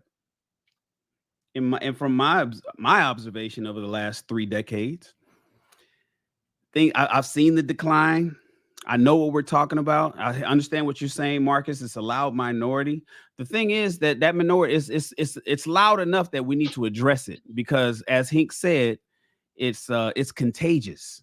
It's the bad behavior is contagious, especially when it's glorified. That's like what he's saying in the video, the whole pimp thing. I think he put up Bishop Don Juan, and in the 80s and the 90s when I was growing up, it was cool to be a pimp. Nobody opposed that. Now you're starting to get you're starting to see, like, wait a minute, that was dumb. So was gangbanging. So was a whole lot. We did a whole lot of dumb stuff. And it's not embarrassing to say it out loud. So, in my personal opinion, especially when it comes to the correction of slutty behavior, and you got to let the old ones die out. I'm gonna always say that. The people, I'm 52, so people my generation and old, you gotta just because they are infectious, and that's where a lot of the bad behavior and the bad tutelage is coming from. You got to save the young ones. It's just because that's it. It's just, you got to cut the cancer off, man, if you want to heal the rest. Or if you don't, that cancer will infect the entire body and everything dies off. So you got to show young men and women particularly, the benefits of not doing what they auntie did. I get it. Their auntie is influential. Mama is influential, but you got to show her, do you want to end up like auntie and mama? Because if you don't want to end up like her, if you do this instead, this is your outcome. And the people with great outcomes need to start speaking up. One of the reasons Marcus is saying what he's saying is because even though it's a loud minority, the majority ain't saying shit. They just living their lives, being fun and being successful, and they're not out there showing the wonderfulness of doing things the right way. And we need more people to speak up on doing things the right way, as opposed to just keeping it kind of quiet. And for the fellas, one of the ways to get that in line, they always talk about, men, are you the leader? So then listen, fellas, gentlemen, you got to be an example of a man that is highly desired. You have to be. You can't be a dusty dude complaining. You can complain if you got your shit together, but you cannot complain if you dusty as a motherfucker. If you don't have everything that you know that you are capable of doing and becoming, and not doing and becoming that. So one of the best ways to get a generation back in line or back on track is for the men to become amazing in all fields of human endeavor. And another thing is continue these podcasts. They'll shame us quick. Oh, they didn't give these men microphones. Take away the microphones. Oh, what happened to the days the guys was quiet? Hell no. One of the reasons why I'm saying it's going to get better, I hear what Hink is saying, but I think it's going to get better, Hink, because shows like Hink's, shows like Trev's, this particular show, King Talk, all the different men out here talking about things that we didn't talk about in the 90s. I would not have known you gentlemen 10 years ago. There was no way for me to know you 10 years ago. But now I know you guys. Now I'll travel when JR does a retreat or he does an event in Atlanta or in Texas or something. I can pull up to strangers that I would have never met and we can compare notes. I'll tell y'all how it's going down here in LA. You tell me what's going on in Chicago and we'll compare notes as men. And sometimes we do it right here on YouTube. So don't stop the podcast, because shows like this, I can tap in to AP when he's on the other Lapeef Network and he's giving game. I could be like, oh shit, that's some good info AP just put out there. She critique and the Lapeef, I forget what's the name of it, JR, the other Lapeef channel.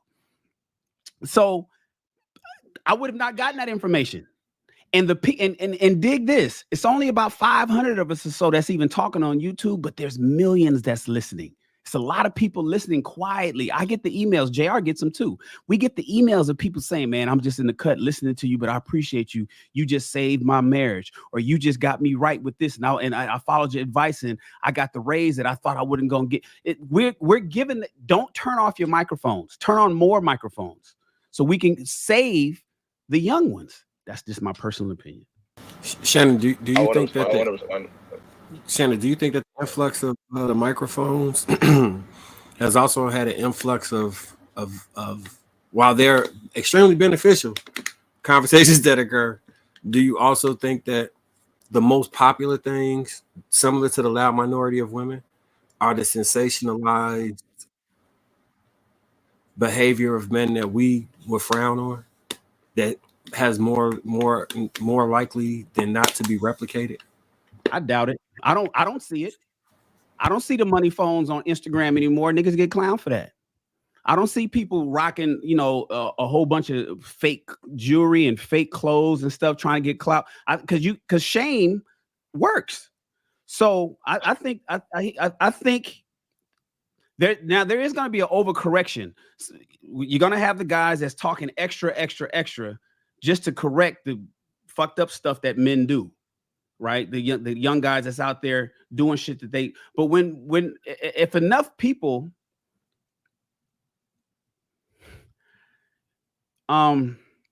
discuss the problems and show how shitty it is, I think by and large, or over the next 10 years, let's say maybe 15 years, by the year 2035, 2040, there'll be a nice correction for the people that's going to be coming up, all because of these microphones. And the bad stuff that you're mentioning right now will be far and few between. All right. Hey, Kenny, go ahead, Cloud. Yeah, my bad. I just wanted to address some of the stuff that Shannon was saying, because I do agree with most of what Shannon was saying. However, I think that as men in today's society, I think we overestimate how much women care about what we have to say in our opinions.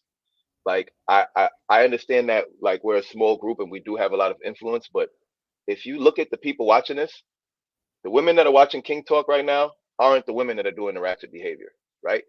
It's the women that are already progressively thinking and are already like trying to make changes. But we can't, like, I get it that we're always saying that it's up to the men. We have to stop giving that attention, right? And I hear that. And that's a solid critique. But there are too many environments where men are not even paying attention and women are still doing the dressing the way they dress, behaving the way they dress. Anytime I'm in a club, when women are shaking their ass, they're not doing it with men. They're not dancing on men. A lot of time, the dudes aren't even paying attention to them. The dudes might be at the bar with their homies having a drink, and the girls are still bent over, screaming "Yas," tongue out. The world is very different, right? In the past, women got that feeling of fulfillment and attention from men. Now they're getting it from women. You want to know why?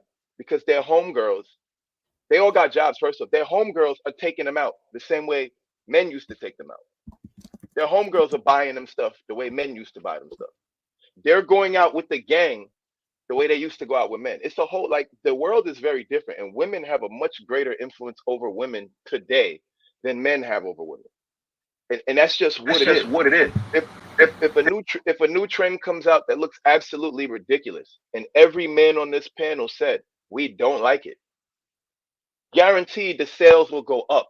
Women will actually go do the thing in spite of what we're saying. So, like, we're making it seem like it's us that's really, and we do have an influence on it.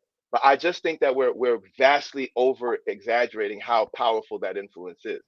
The women today do not give a shit about us. A lot of them really don't. And it's like, we have to acknowledge that this is a problem that women have to fix within women. We're not going to be able to get them to stop being ratchet, to change the way they dress, to not sexualize themselves. Them as women have to stop thinking it's cool, but they think it's cool. They feel Liberation means the empowered act of by it. setting someone free from imprisonment. What is that? Yeah, right. They feel empowered by it, and until they're no longer feeling empowered by that, until like when girls, like for example, there's a girl in the chat who's talking about how her sister goes out with her nipples out, and she's not for it, the mom's not for it, but the girl still does it. You want to know why the girl still does it? Because when she go out to the club, you know what her friends are gonna do?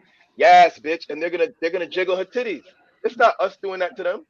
When she walks into the club with them see-through pants on, with her G-string showing and the butt plug in, you know who's saying yes, bitch? It's her homegirls who are smacking her butt and giving her the attention that's giving her the positive reinforcement. These girls are not even dancing with niggas no more. Like they don't go to the club to dance with niggas. They don't give a damn about us.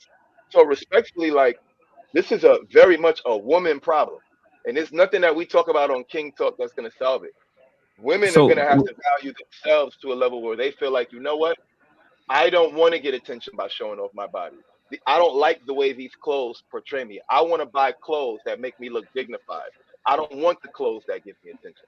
Until they make that decision, nothing's gonna change because we're not the ones selling them the clothes. We're not the ones making them dress this way. Look, you can even with the OnlyFans argument, right? I just learned today that now with OnlyFans about to be shut down, women are posting themselves on YouTube. They're doing this. The new thing that they're doing now is they're skirting around the YouTube algorithm by doing breastfeeding videos and doing lingerie try-ons, right? So this is their new way of selling themselves. No men were on YouTube like, yo, we need women to start doing breastfeeding videos. No, the women decided, you know what I want to do? I want to show my titties and I want to find a way to do it without getting in trouble on YouTube. I'm going to make a breastfeeding tutorial. When you know damn well it's not a breastfeeding tutorial, they just want to show their titties and get attention. But this is how crazy it's getting to the point that they're going to YouTube, a space that's not for that, and they're finding ways to get away with it. On Instagram, they'll wear something that's just see through enough to show you the nipples, but not see through enough to get them taken down. I've seen girls doing yoga and pointing the camera at their poems. That it's the men. That's not us. That girl didn't have no men in the room and she decided to put on those clothes and put a camera in front of her coochie and bend over and record it. She did that all by herself. She edited that all by herself. Ooh la la. Because they crave the attention from from wherever who it though, comes from. Clout? So Clout, They before you crave go it too from far, women. They crave it from men. Clout. Listen, So hold on. I got, I heard Go you, ahead. Clout. You Yeah, go went ahead. for 10 minutes. We're gonna lose your No, point. you're right. You're right. So Go ahead, I go ahead. got you. So what I don't want you to do is to underestimate the waterfall effect. What you're looking for is a direct change based on what men is saying, but it's not gonna. It's never that direct. It's not linear. It's not gonna happen. It's not gonna be us up sitting here talking about what we don't like about women, and then women saying in the cut watching saying, I guess that's gonna happen for me. Like you said, the women that's watching our shows are not the women that we have an issue with. But those women that's watching our shows are the ones that's going to go talk shit to the other women and get them in line. Now, I get it. Well, the mom doesn't want the nipples out. The sister doesn't want the nipples out. She's going to go out with her nipples out and her homegirls are going. But what you're also not taking into consideration, Clout, is that women mature and that they're going to end up realizing that they're not getting the outcomes they want. And then after they're not getting the outcomes they want, when they realize that the only person that wants her is the dude in the Dodge Charger and the fake Gucci belt and the weed smoker that has no job, and she wants something more than that, she's gonna get in line faster than you Shannon, think she that will. woman is 38. Shannon, that woman that I was talking about, the girl said her sister's 38 years old.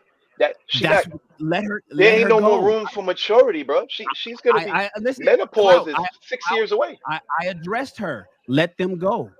I'm not. She's 38. Let her go. She's not the one I'm talking. She ain't. That ain't who I'm talking about.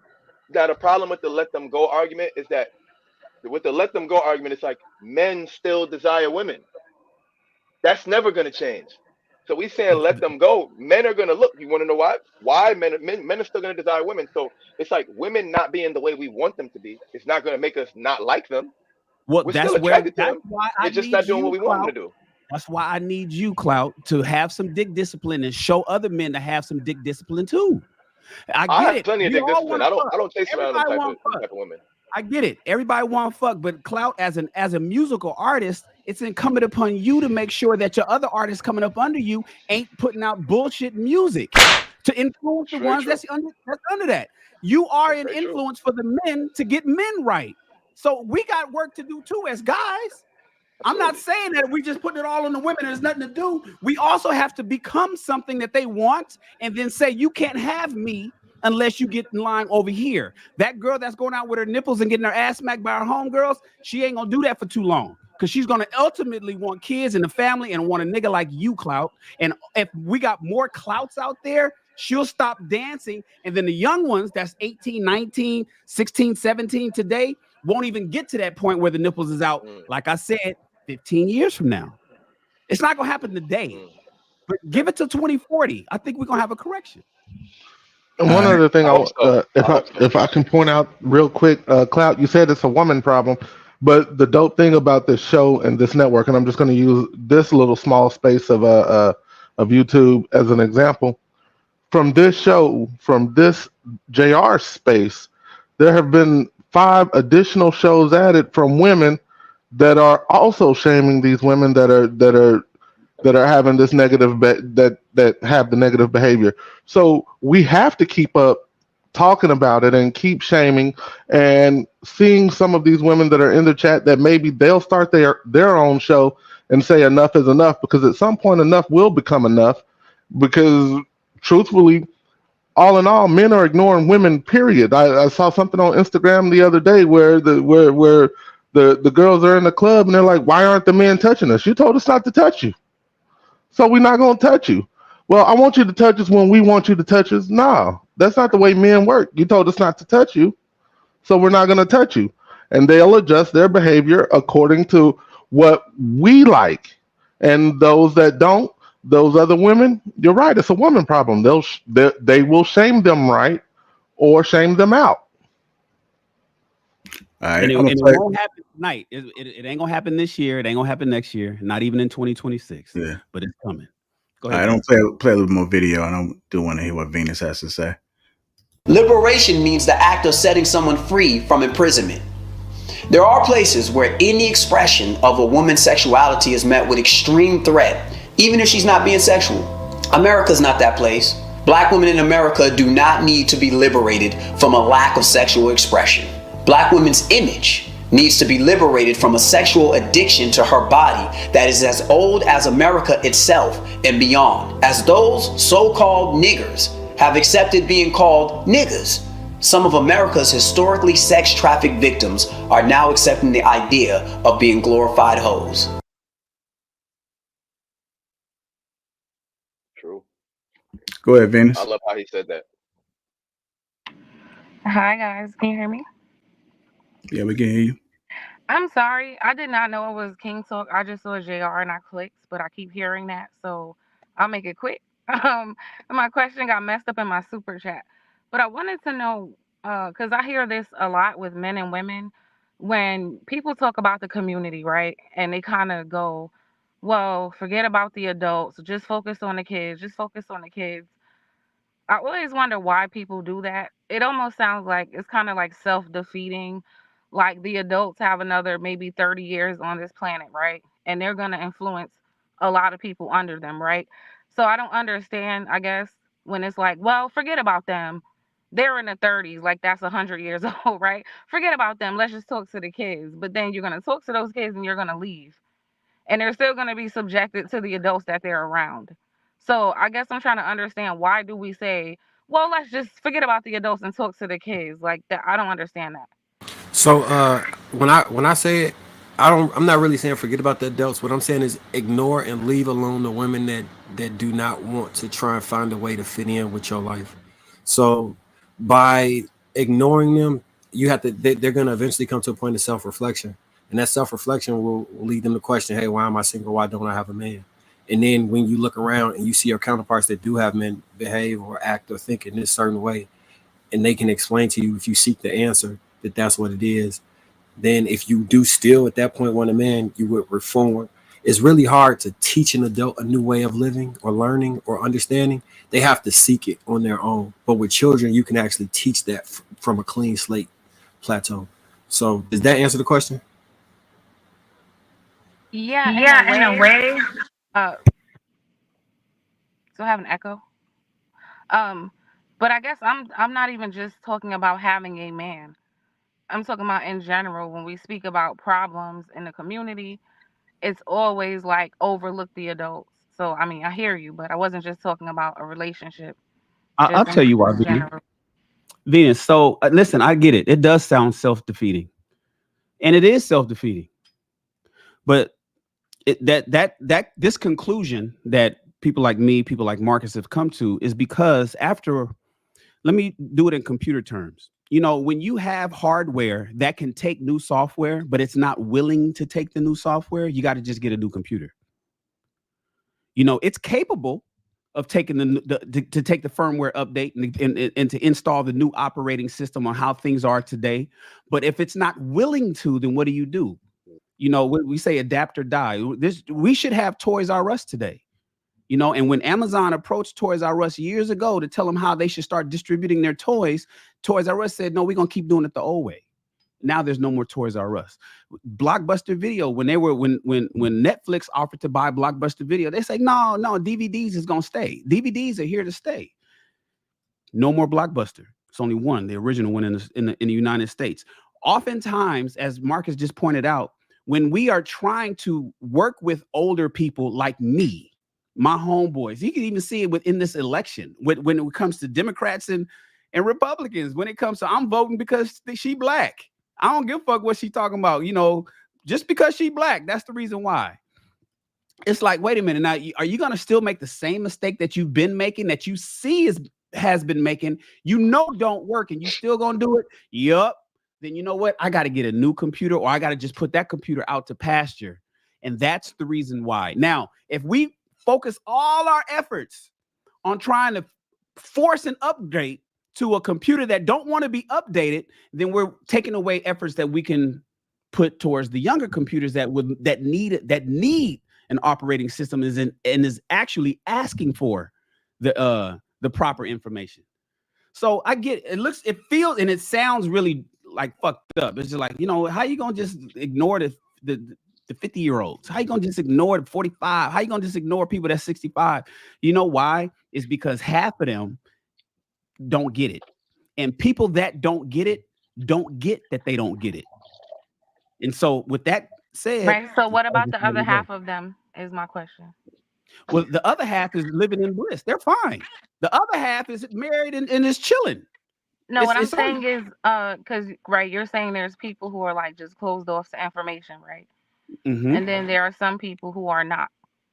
But when I guess for me, when I hear like forget about the adults, focus on the youth, you're kind of sweeping everybody under the same rug. No, because Marcus just addressed that. Marcus said, because the ones that you're talking about is the ones Marcus was saying, those are the ones that's seeking the information. I'm literally saying everybody can change all the way until to 100 years. Everybody has the ability to get a software update, but you got to want one. And the older you get, the harder you want to do that. It's like, for what, man? I'm cool. You know, I don't want to do all of that extra shit. I did that when I was young. Oh, I'm cool. It becomes difficult at my age to even want to give a fuck about doing any kind of updating or changing my ways or learning something new or figuring some new shit out. I've been doing this for 30 years. This is fine. Is my knee-jerk reaction. But if I want better for myself, my children, and the people around me, I gotta change. And I gotta do it. I got to work, and I don't have the strength. I don't have the flexibility. I don't have the memory that I used to have, but I still got to give it a shot. For those people, they can come along. We don't have no problem with them. That's why I'm here. I had to make listen, you guys understand. I was who I talk shit about today, just 10 years ago, but I had to make a change. You know, and so now I talk to you like if anybody ever looked at my channel, you see I go live when I'm working out, and I do live workouts and shit. Why is a 52-year-old dude doing live workouts? Because if I can do it, you can do it. Because if I'm 50 and working out, you ain't got no business being 51 or younger and not. That's some of the stuff that I say. Now, who's gonna do it? Half the people my age is like, fuck that shit, Shan. I just give me a hot dog and some pizza and some mac and cheese, and I'm cool. then I'm gonna let you die out. But where's that older guy or woman that wants to make a change? I fuck with them, and those people can come. So it's not a all or nothing. It's not a sweep everybody up on it. It's predominantly most of them, and we got to let those people go. But the ones that want to roll, just like Marcus said, they can come. Yeah. Okay, So Venus, I'm gonna it kind drop of. down. Oh, okay, go ahead. I'm sorry. I was just gonna tell you real quick. So it almost goes down to like you can't teach an old dog new tricks, right? And one of the main reasons why men refuse to date women as they age is not just aesthetically.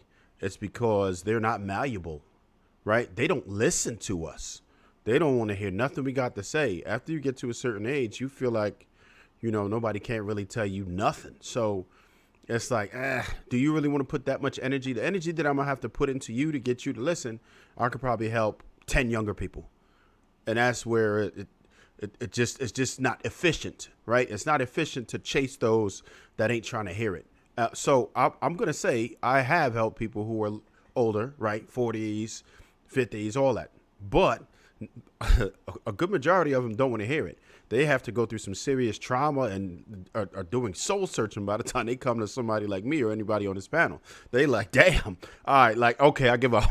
What do I do now? And I'd be like, damn, I wish you didn't wait so long, but all right, let's try this, right? So we're not just saying the hell with y'all, but you got to be very cooperative by the time you're at that age because it's so much harder to teach you.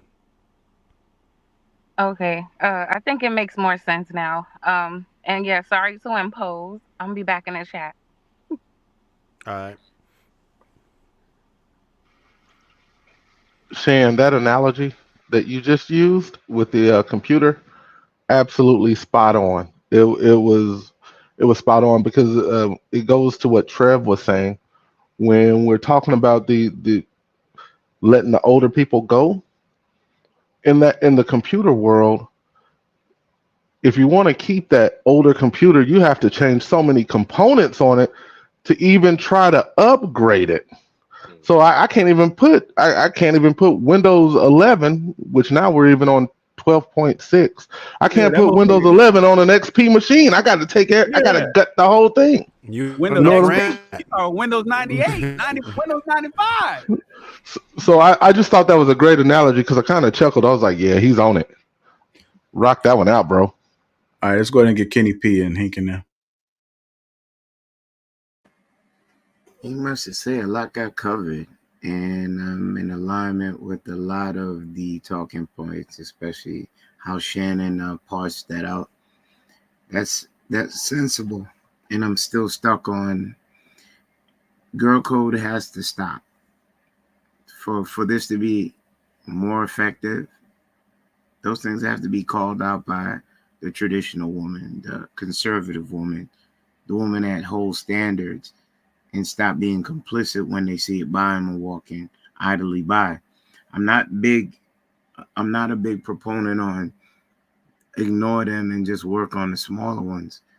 Because as I pointed out many times before on this show, we have a social contract to protect our women's good, bad, or indifferent.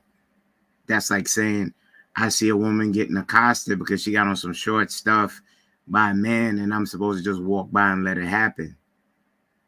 Nah, you can't. You can, but the social contract, as a man says, you have to intervene. There are rules, there's morals, there's ethics. There's a lot of things that play into that. And not on my watch. I believe that we're the shepherds of our community. You can let the wolves in if you want and pick and choose who you wish to protect. The wolves are going to do what they do. They're not going to differentiate who's traditional and who's not. Just a We quick still have question to you, Kenny, so you can dive a little bit more into that point. What happens when they keep going to play with the wolves? That's the tough part that I pointed out before. Correction. And women say they're alpha, but they don't want an alpha man. They actually want a beta. The majority have come to see. Because an alpha man like Ilkhan Ali pointed out something one time, and I stand firm with it. You're told, then you're corrected, then they put hands on you, but women don't want that no more. Women want to be able to do what they want to do. There's no threat. There's no deterrent. Like Hank is a father. How many times you gonna tell your children stop? It's only a limited amount of times, correct? Before you take a corrective action. Not saying go out there and abuse no women like that. But you can see how women fell in order back in the days. But as for today, it takes a concerted effort of the women that are aligned with the values, as well as men consistently preaching the good gospel and hope aspirationally that things will change. Because the way it is right now, like the mantra, I said what I said. Who gonna check me? So Kenny, could I ask you a question real quick? Yeah. Do you think that this threat that you're speaking of was the most effective way to get the results that you wanted? What do you mean? Old school? Yeah. It was a lot better society-wise back then, and that's hard to say. So, and they would call me a so that's a caveman and yes? archaic. No, I just want to know where you stand on it. I'm not. You know, it ain't no judgment on this side. I just wanted to, you know, make sure we was clear on that. I have no problem. Listen, I'm not talking about go beat up no woman, but I done seen a couple of my family members got shook. Like, yeah, stop playing around. Household need to be in order. You know, that chicken can't make itself. But not being archaic. I had to express to a couple of women that's hard-headed. Listen, watch what's gonna happen. You keep doing what you're doing. I'm not gonna be around in a position with men that don't have the discretion that I do. And guess what's gonna happen to you? I can only give the disclaimer and hope that they validate it. So we can only try our best. AP, we can only try our best as long as we're trying, though. I'm not with the walking away thing. Never. In no scenario is it okay to be able to physically beat or discipline these women. This shit is crazy. Like that's the people who work, and it's not just. I'm not saying this. Let's get that word beat out of there. Like correct. To romanticize being able to physically punish women is crazy, bro. The only thing we got is to be men of respect that people want to be. Like ruling by fear and torture for people that are in your home is gonna get your spaghetti pregnant up. Okay, you use two words, and I would like your words have power: beat and torture. That was not presented. If you use physical punishment to make somebody do what you want within the house, especially your spouse, that it's akin to it. You might not necessarily. What if you do it to your kid? You say what? I think the way Kenny was talking about it was in a disciplinary way, like how you would discipline your child. Like if he's saying you speak to a person first, right? You warn them, and then usually what follows is a corrective action. So I don't think he's talking about abusing anybody, but he's saying that essentially, if you were dealing with a kid, there would be nothing wrong with abusive action. But for some reason, I don't believe that either. I don't believe. I don't believe in beating kids either. I think that you can. I think me personally, and what I'm actively doing, you can enact disciplinary measures that don't require you to physically hit somebody. That don't require you to put your hands on them, because what you teaching them. And this is why 16 years old is killing niggas. This is why 16 years old running the street, and this is why little kids, because these little niggas in the streets, hold on, let me just hear me out. These little niggas in the streets, they're not afraid of niggas no more. And you want to know why they're not afraid? They're not afraid because nobody's putting hands on them. Nobody's giving them a reason to be afraid. So that's most of my friends. This is why you got a little nowadays. A little 14-year-old on the block will talk to a 36-year-old man and say, "Nigga, suck my dick." That would have never happened when I was a kid. I would have got my ass beat to a pulp. If I would have even thought to tell an adult when I was a kid, if I would have ever thought to tell an adult suck my dick, you know what my parents would have did to me? They wouldn't have beat me or abused me, but I would have got my ass handed to me. I would have got taught a physical lesson. One So thing here, I've always, I'm Caribbean, so we have a popular expression, and that expression is those who can't hear must feel. It will feel.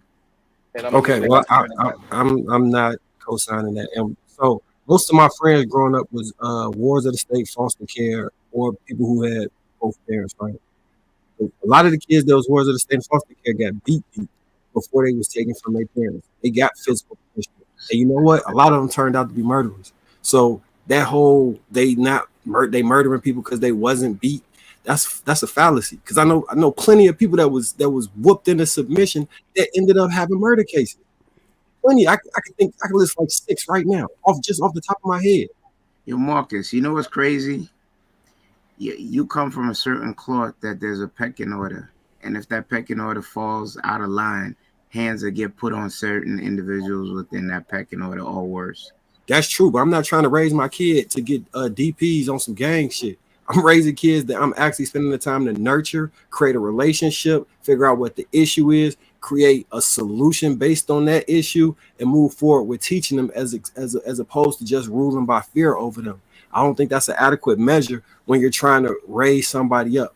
Now, on some gang shit where the penalty is death and y'all in here fighting and you got to get to it as quickly as possible, and I technically I'm not your adult parent, and you don't rely on me for every single, it does exist. I'm not saying it don't exist, and I'm not saying it don't work, but I also seen niggas get backdoored that was the Chiefs. I also seen niggas who harbor resentment from a DP, and then when they get their chance, go with their move. I've seen that shit backfire completely. I've seen kids who parents discipline them the right way in this generation, not mess with their parents or have a very a traumatic experience with their childhood that they're going through therapy for, and pointing the finger and blaming their parents for all of that at this age. I'm saying, okay, Marcus, are you differentiating me saying correct from you saying abuse and torture? So there's a difference between holding your kid and abusing them. You know that, right? So my line and your line may be 2 different lines, but it's still within that same paradigm. Because all right, it's hitting some. Let's go down the list. Would you consider hitting somebody with a switch abuse? Yes. Yeah. Would you consider hitting somebody with your hand abuse? Depends. Depending on where. Yeah. I say no. And how. Depends on open force. hand, closed hand. Depends on force and where. So what's an acceptable place to hit somebody with your hand? Open hand on their backside. Your booty. Backside. So y'all, so open hand on your palm. My mom used to hit me with this one. Open hand slap on my wrist. Yeah. Okay. Okay. So you would look at those 2 things as abuse and torture? No, an open hand, a pop to say, hey, stop that on the hand is completely different than what would be necessary to get somebody in line. Yeah, that's different. That's literally a slap on the wrist. No, that's who said that would not be necessary? I mean, adequate actually to let them know that without going into torture. That's a whole different word when you say torture. You know what that is, right? So the reason I'm using the word torture is because not only once you start the corporal punishment, the spanking them, they also live with the fear of that, which can be akin to torture. It's not necessarily you going over the line and beating them. It's fair deterrent. Yeah, I just disagree. No, and that was a question. It's fair deterrent. You say it's fear a deterrent? Yes, absolutely it is. But it has psychological. As for your woman, you should be able to take corrective actions. As for abusing your woman or torturing your woman, I'm not with that. So let's get that out the conversation. So the corrective actions would be removing the value that you provide in whatever capacity that it is along some sort of a spectrum. If you are valuable to that person, it's like with a job. They don't have to physically beat you to get you in line. They put you on probationary periods. They let you know it's consequences behind your actions and that you're on this step of this process. If you continue down this path, then this is the end result. And if people continue down the path, then give them the end result and don't have to give them before you. Why do you think so many people want to be so many women want to be independent though? Because they know. This is what I don't want. If Venus comes up here, the voice of Venus, and said, these are the type of men yeah, women must stay away from. You have a limited idea as for what we stand for as men. I don't beat on women. I don't believe no man up here beats on women. So please, if you're in this room with that narrative, please correct it. You're part of the problem. You didn't hear anyone saying, okay, it's fine. Exactly. I'm limited. Come back up. Have the discussion. How am I limited? Let me see. If you're on the East Coast, which I believe you are, it is 12:39. Where's your man? Why are you not asleep? Why are you not doing something for the household of here? Typecasting men as a certain type of thing. We were just going over ideas of things, and look what you did. If you wish to be part of the solution or part of the problem, that's your choice.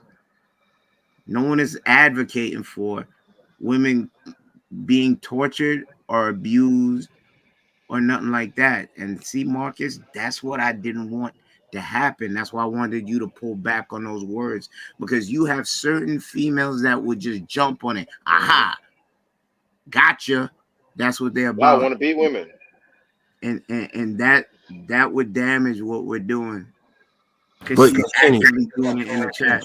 the thing is, when we talk, when we romanticize the time when men could physically punish the women, that's okay. Move beating and torture off the table, right? So we won't even open hand. She does. She didn't do the dishes. Oh well, Venus. She more than likely gonna defend herself. Go ahead, Venus, because you gonna make your point for yourself. Hey, so there is no we. I was talking about you, sir, because from what I can hear, you were the only person who introduced physical discipline or shaking somebody. I think you and the clout person. So it's not a paint a narrative about Whoa, the I men didn't up do here. nothing. It was particularly about what you said out of your mouth, and that was it. There's no Okay, narrative. so tell me, what did I say verbatim? Go. I don't have verbatim, but you said something to the effect of you brought up the past about men being You able heard to. physical violence and you were triggered. That's all. I'm You sorry, who was heard that? you Wait, you who? Wait, heard. wait, wait, Okay, wait. wait, wait, Wait, wait, wait. Clout, let Okay, her say Hold what on, she y'all. need Let's to make say. sure we do. Let's make sure we do one mic, y'all. right. Like these are the people who can't even compose themselves in a conversation, but you're gonna compose yourself in a relationship, right? Okay, so like I was Lady, saying, lady, lady, no, first I off, didn't you come to addressed argue me with Hold on, you. wrong. hold I on, hold So didn't on, you're come hold to clearly on. not, argue with you you. clearly can't compose Clout, yourself. You I'm can't not even clout, call clout, my arguing name with right. clout, you. clout, clout. Let's just let them. Just let Venus say what she gonna say, and then let Kenny be rebuttal. King talk, bro. Yeah, so that's kind of what I heard. You said something about the past and being able to physically discipline women. And then I think when Marcus gave you a rebuttal, you said something about, well, shaking them. But either way, it was to like being physical with women. So either way, why was that being introduced into the conversation if you weren't trying to condone doing that? Okay, so would you like me to answer that? Yeah. Okay, so I did not condone it. I gave a critique of how men used to handle themselves back in the days, and how the households were in line, in order. I didn't give an agreement. I just gave a critique as for today and back then, the alpha male, how they conducted themselves. You chose to cherry pick what you wanted to hear within that conversation, and then label me as an abuser of women or these type of men. But you didn't listen to not one part when I was speaking to AP and the other brothers and say, when Marcus said, the women that are toxic or unruly or those type of women, just walk away from them and pay attention to the younger ones. When I said you can't, because the social contract within me as a man, good, bad, or indifferent, is to put my life on the line for every woman within my community, because we have to be the shepherds of our community. Did you hear that Okay. part? Okay. So I heard something to that effect, but I first of all, I never called you an abuser. So I don't know why you said that. But Did you not write He these said that we type were of both the type men? of men. Hold on. Did you not write these type of men are the one yes, we're talking about? And then when you yes, came up, you said me. yes. Did I use the So word own abuser it. at So any point? own what you said. Did I Don't use backpedal now. did I use the word abuser at any point? I just want to make sure because I know I didn't. You said these type of men regarding that Mm-hmm. statement.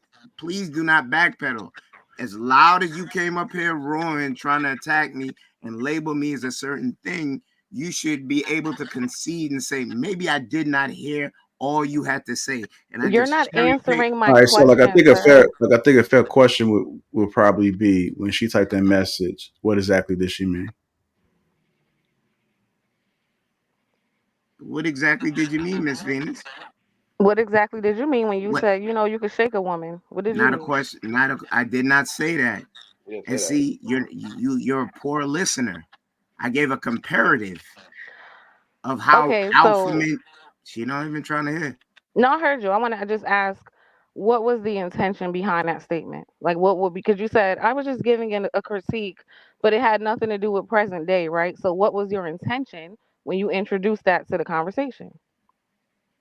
My intention was to give a dynamic of how the hierarchy was back then when a woman claimed she wanted an alpha man. And I prefaced it earlier before I got into it to saying women do not want alpha men. They want beta men.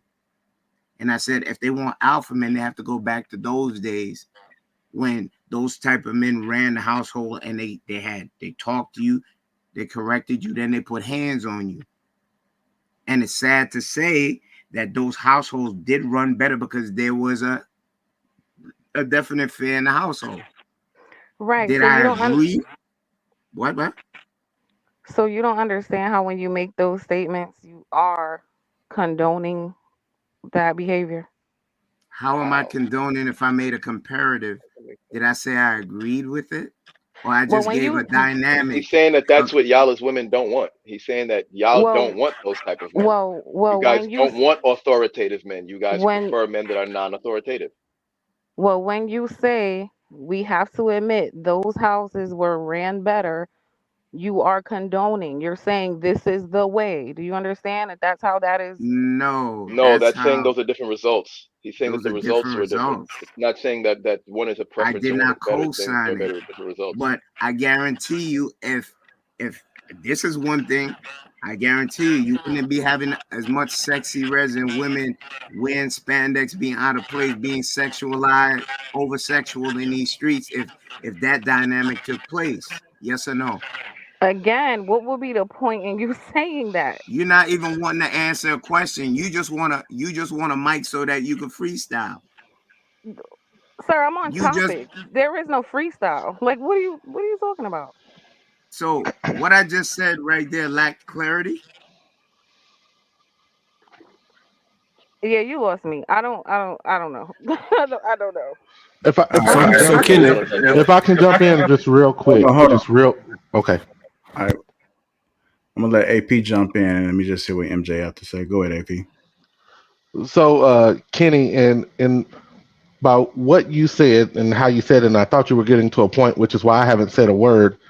It kind of implies that if we get back to that, then maybe we can restructure the way people are moving today. And I think that's the way the women heard it. Stop right But there. instead Stop of right give me there. one Hold second, on. give me one second. Let me finish. I let you speak. Just give me a I can't second. let you go too far without prefacing me Let- saying women do not want alpha men. They want beta men because alpha men of that day did XYZ. Please put that preface before you start saying that. That gave clarity as for where I went. I digress. I don't think you were there yet. Is the point I was getting to?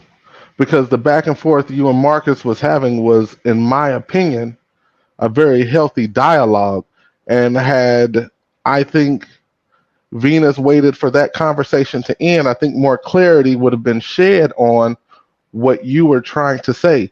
But just listening in, that what you said gives the implication.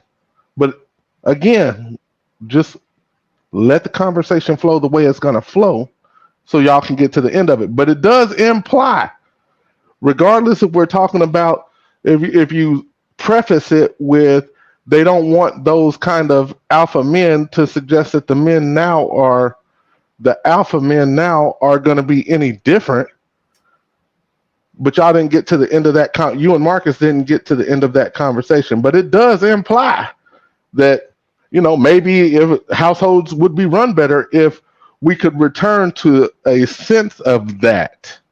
Okay. But again, I wanted that conversation that's why I love the conversation you and Marcus was having, right, by the way. Hold on. I'm going to step in for a second because we all receive information differently.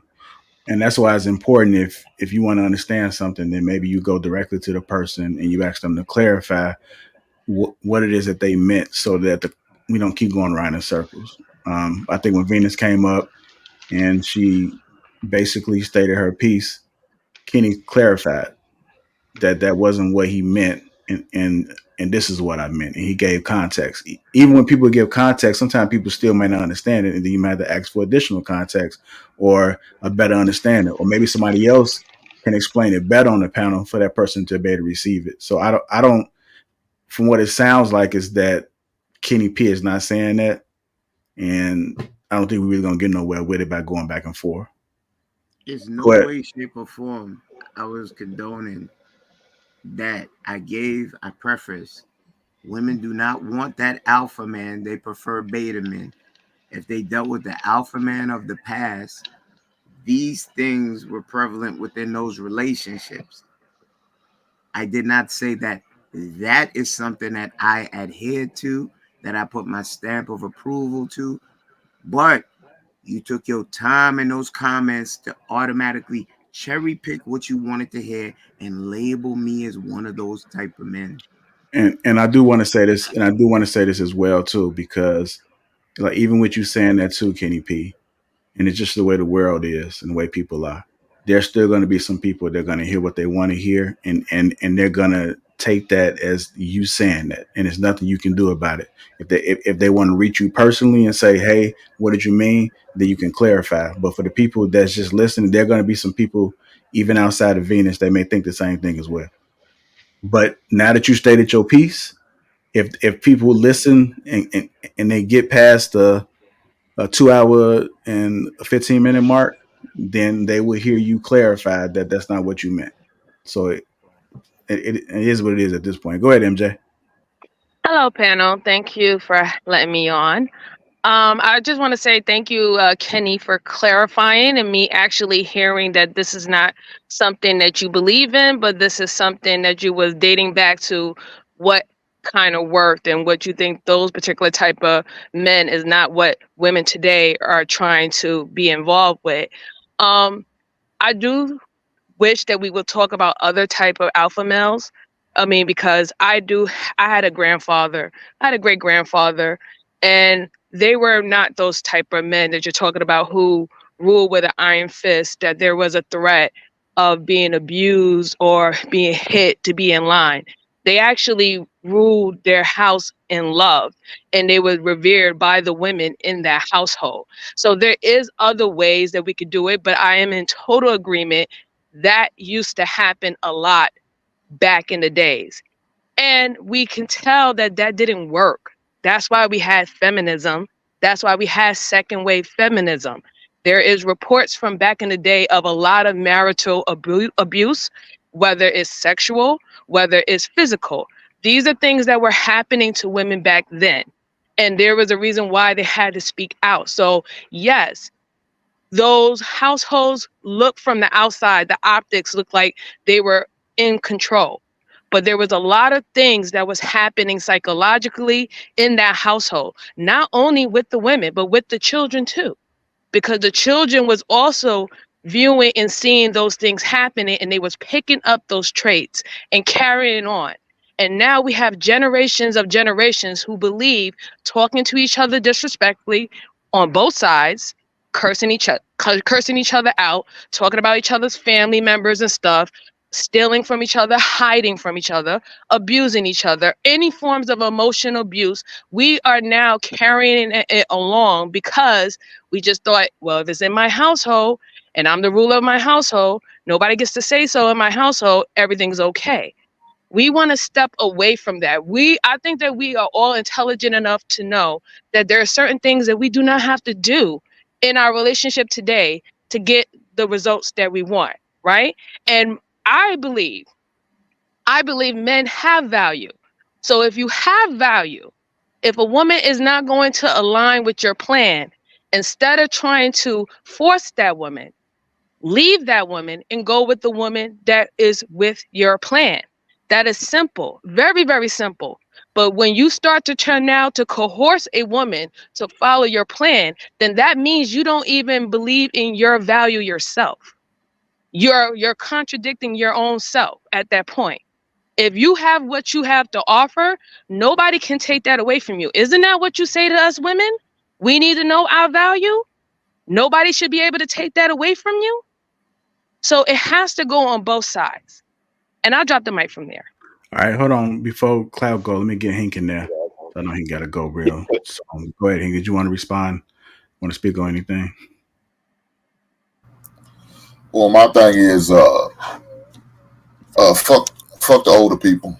I mean, I think Venus came up there was trying to get clear. I didn't get an opportunity to talk, but I guess I'm gonna do it now. This is why we dealing with what we dealing with, because older people's already set in their goddamn ways. There's no changing them. They're not gonna move. They're not gonna make adjustments, and that's cool. Let them sleep in them ways.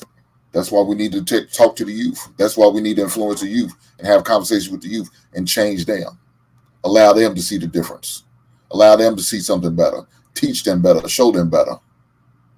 Educate them. Just the same way with politics. We got to get some of these old heads out of here. Biden should have been gone. Should have never been in office. Too goddamn old. Trump either. Need to get some of these young politicians in here so things can be changed. Things can be done. Things can be corrected. So I'll leave it there.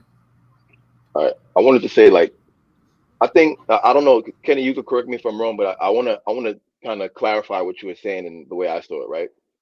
The way I saw it is that traditionally, alpha men, like real alpha men, as far as I know, they've always had an element to them that has been seen as dangerous or like something that you just don't play with. Now, that's not to say that those men are abusive. But what I'm saying is traditionally, when you think of an alpha male, there's an element to that male that lets you know that if you play with this person, things will not go well for you. Whether that means play with them physically, whether play with them with your words, however it is, you don't play with them. That's my understanding of what an alpha male is. I think what Kenny was trying to say is today, women don't like those men with that element of fear in them.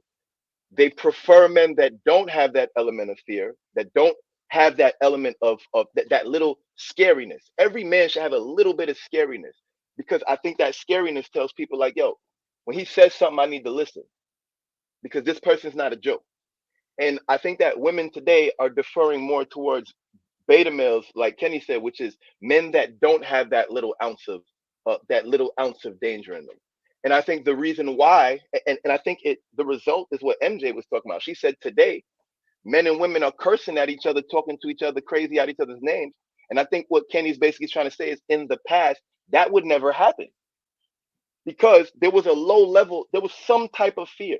Now, I'm not saying it should be the level of fear that's coercing you to the point where you're like, oh my God, I'm terrified.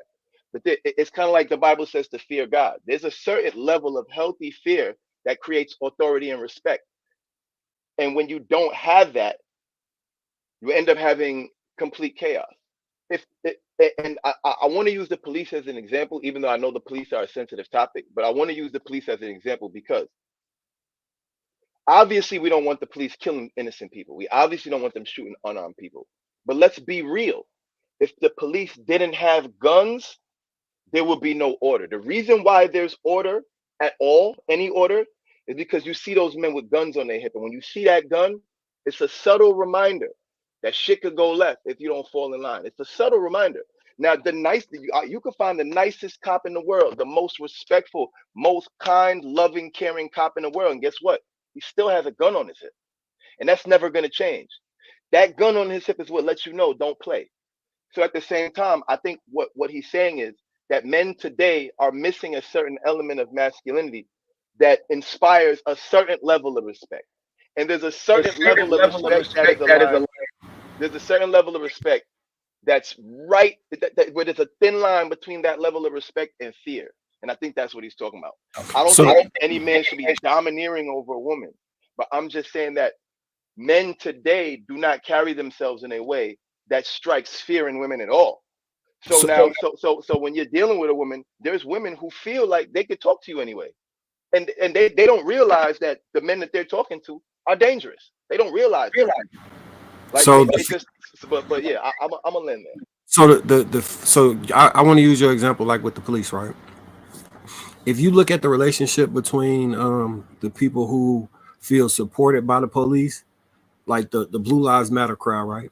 They typically tend to follow their directions and side with them and do, they're pro police and they're trying to follow the laws with them, the ordinance is how it's set. Now, on the other hand, the black community is ruled by fear of the police. And a large portion of the black community absolutely hates them, celebrates when something bad happens to them, and wants to see them it protested to have them defunded. And I think we're conflating the way fear can get you a desired result versus the ultimate outcome of how that fear manifests itself. Now, if you were to transition those to how relationships,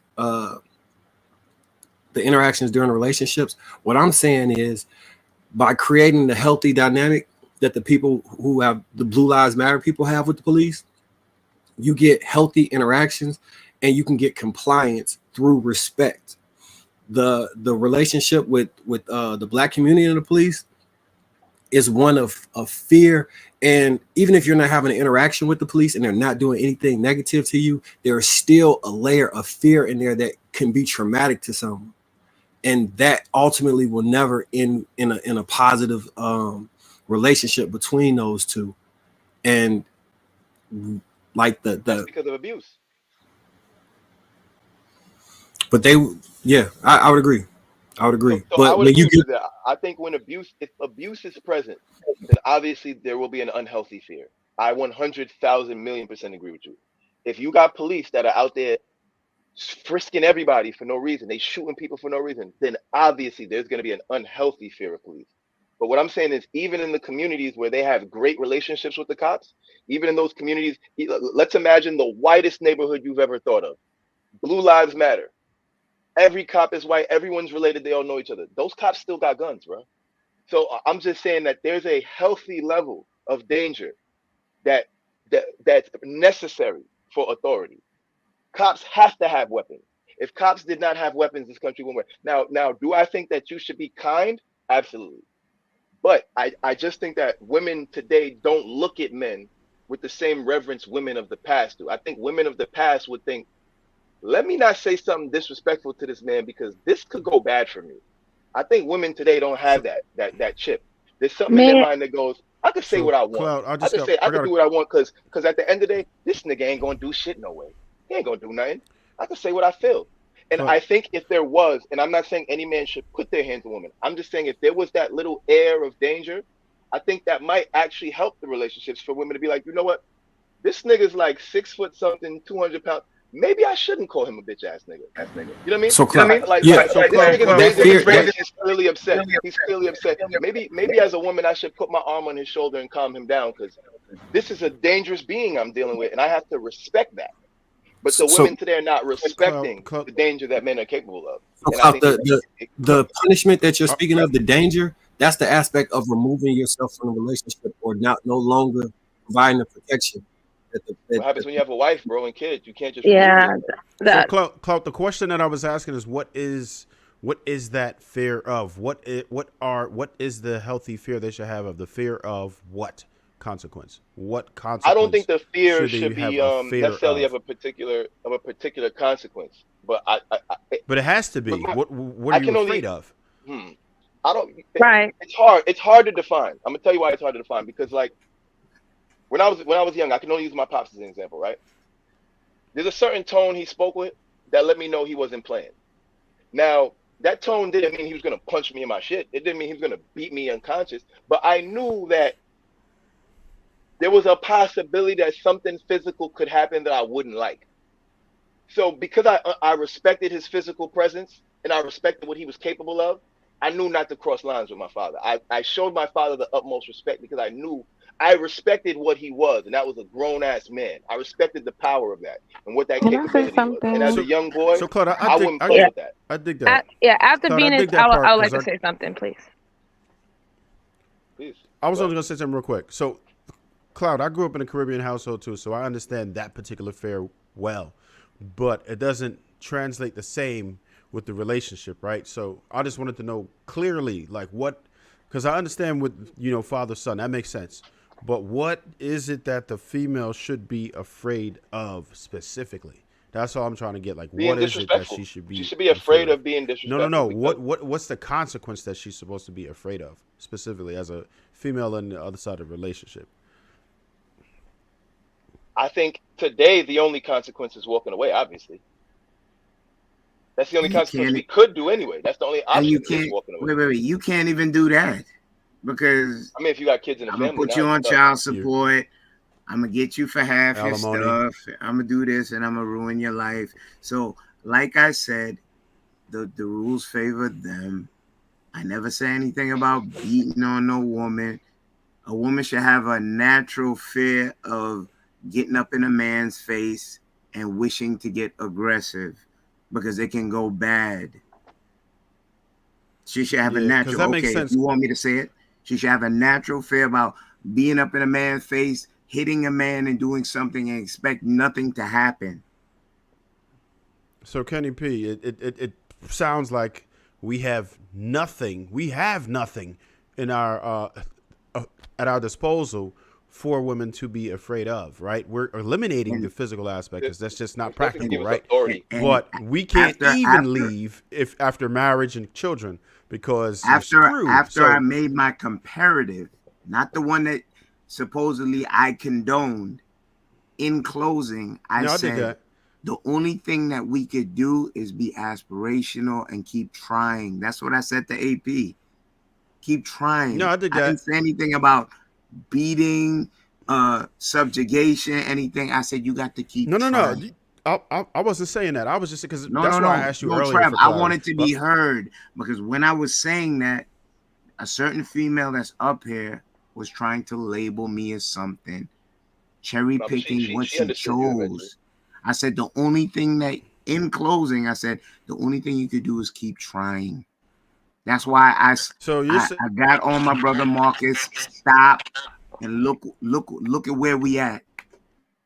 What did I label you as? If my opinion is that women should stay away What did from you men, say about me and be truthful? I'm literally saying it again. If my opinion is that women should avoid men like you, it hasn't changed. That's how I feel.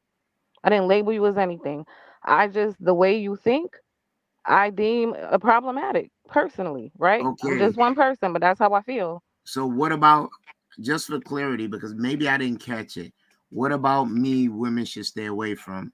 Because what would I do that would clearly be something that women should stay away from? Could you answer that for me? Yeah, you just seem to be a person who thinks that women should be like punished in some way or have some consequence if she's not like doing what you want her to do. When the reality is she should have a consequence, but the consequence should be you leaving her. Like I wanted to say something Okay, also to wait. Mhm. So what's my consequence that you believe that I exhibit? Go. Say again. What's the consequence? You said the other way is women should be able to leave. You believe I have another consequence? Yes. No, I said you should be able. Your consequence should just be to leave. Is what I said. Yeah, but you said I am that guy that women should stay away from. The consequence was given by Marcus So that for me personally, right? Any man in when in a conversation, if he's referencing in the past when it was okay for physical discipline, just as a woman, I'm be honest with you, there's a red flag in my mind as soon as I hear that, right? So me personally, I would just stay away from that. That's just You that. know, the irony of that is you're kind of proving his point. That's the irony of it because the irony is right. All he did was have a conversation about about punishment, right? Just a conversation about discipline was enough for you to say, to kind of disqualify him as a man, right? So if you kind of think about it, he was right in his point that women don't want alpha men, they want beta men, because Well, any man no, that because try because what you've shown is that if a man tries to impose any form of authority, it will be viewed as some form of abuse. Because like, let me give you an example, right? well, you're Let's say you're wrong. dating a man, Before right? you Let's say wait, you're dating wait, a man. before you go, you're Hold on, wrong. let me just finish. Let's say you're dating a man, and like, what's stopping you from calling him a bitch ass nigga if you don't like something he said? What's stopping you from disrespecting him? It's called respect. That's But it. what causes you to have that respect? Because he's respectful to me. Okay, so what happens if you're upset now? So let's say, okay, normally y'all have a respectable relationship, but it's Tuesday night, y'all have a disagreement. He doesn't like the something you're wearing, you disagree. He's trying to lead as the man. You don't want to hear what he has to say. You're in his face, bitch ass nigga this. You're basically saying the way to correct that is by leaving. First of all, that whole scenario in my mind would not escalate to being in his face calling him a bitch ass nigga. Like, but yeah, a man should Okay, so leave. what if it was a Like, woman who did do that? What would you then think he is the should proper never deal recourse with to her deal with it? again. Like, y'all really overcomplicate life. She So So doesn't now, what if Vinny, this respect is the you. mother of his child? Hold, she does What if not this is someone respect he you. shares property with? What if this is Listen to someone what who I'm his life is saying. intertwined with? She doesn't respect you. You need to leave. The end. Like, you're overcomplicating it. If so I she's not agree. Venus, into you like that, she so doesn't I hear what Venus. you're respect saying. you. I Wait, hear what you're saying. Cloud, give me a second. So Venus, when you came up here with all that bravado, and you know All of you what had your, bravado? Like, what? you were like, I'm talking to you. Because I Did you say was. that? Because you said you're trying to paint us, and it wasn't a us. I was directly, first of all, I was in the chat talking about what you said. That was it. And would you agree that But you what you're cherry essentially picked? saying is what you're saying is that there is no recourse for a man to take authority. Essentially, what you're saying is, he, if he gets disrespected, his only recourse is to leave. So, at any point the relationship gets disrespectful, there's no point where he can instill his authority because there's nothing he can do but leave. It's plenty of ways to discipline somebody without having to physically touch them. And I also think that I don't know how y'all Marcus, you don't associate. see what you're I agree doing. with that. Marcus, you have no idea what you're doing right now.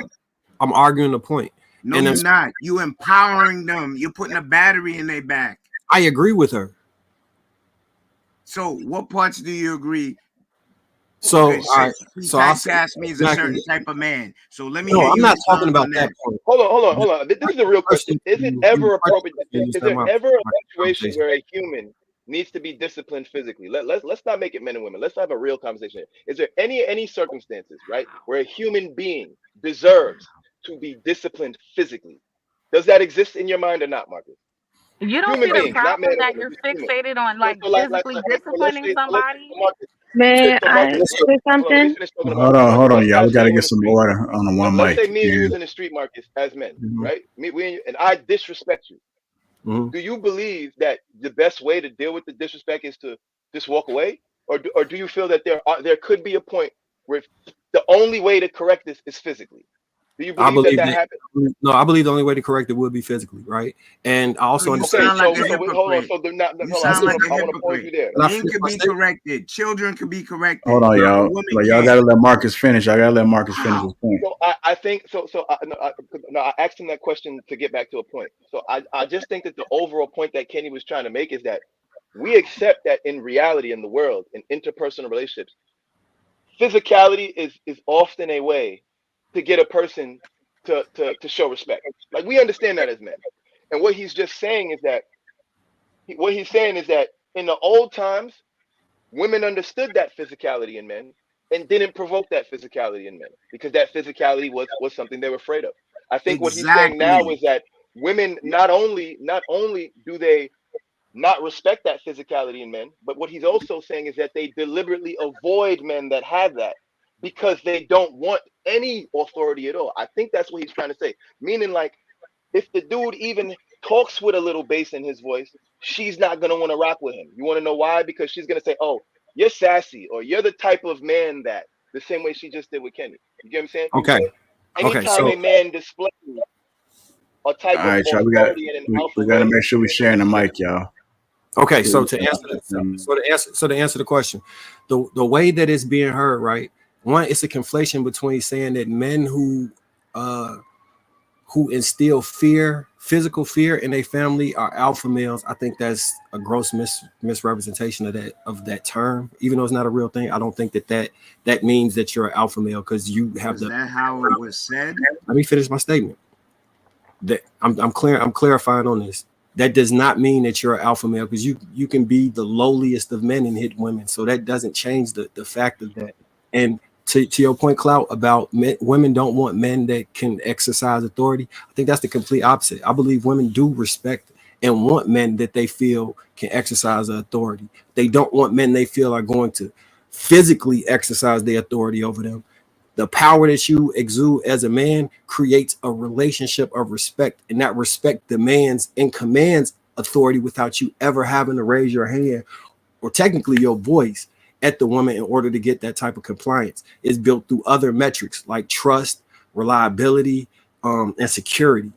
To exchange that for any of the negative metrics that we mentioned earlier, I believe is an incorrect way to go about doing those things, and you get the relationship that I expounded upon within the Black community and the Blue Lives Matter community. That's essentially my point. And I'm not arguing whether you're dateable or not dateable, Kenny. So that wasn't what I was saying. I was speaking specifically to what she was referencing. Not what I'm talking about. So let me get it all out there. You can answer.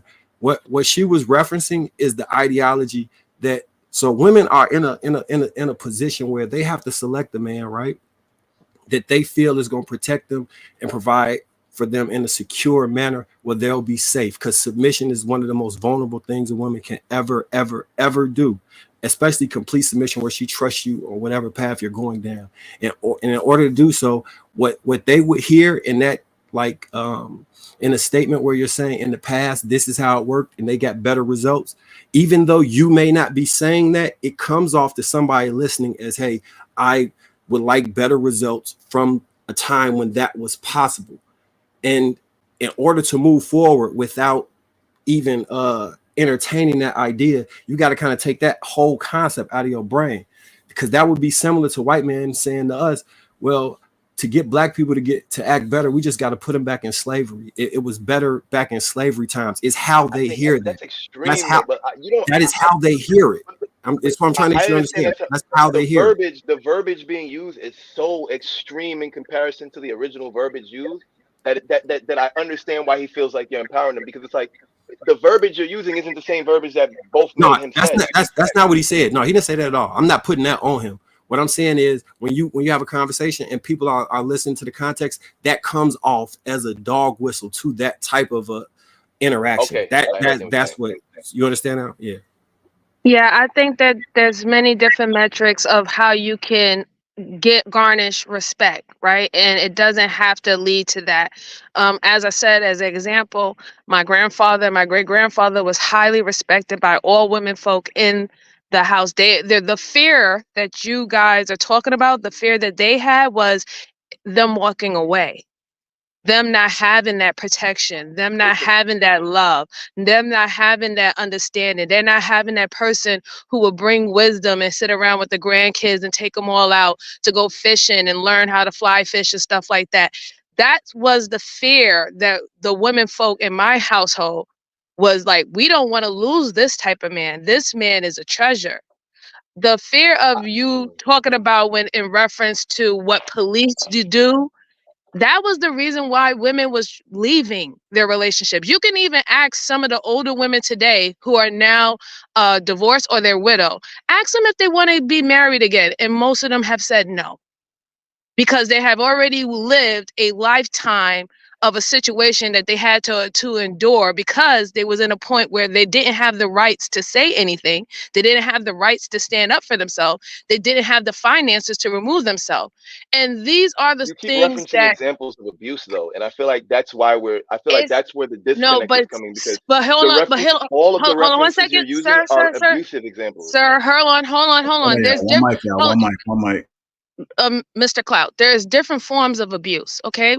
There are different forms of abuse. It's not only just physical abuse, it's psychological abuse, it's emotional abuse, it's mental abuse, okay?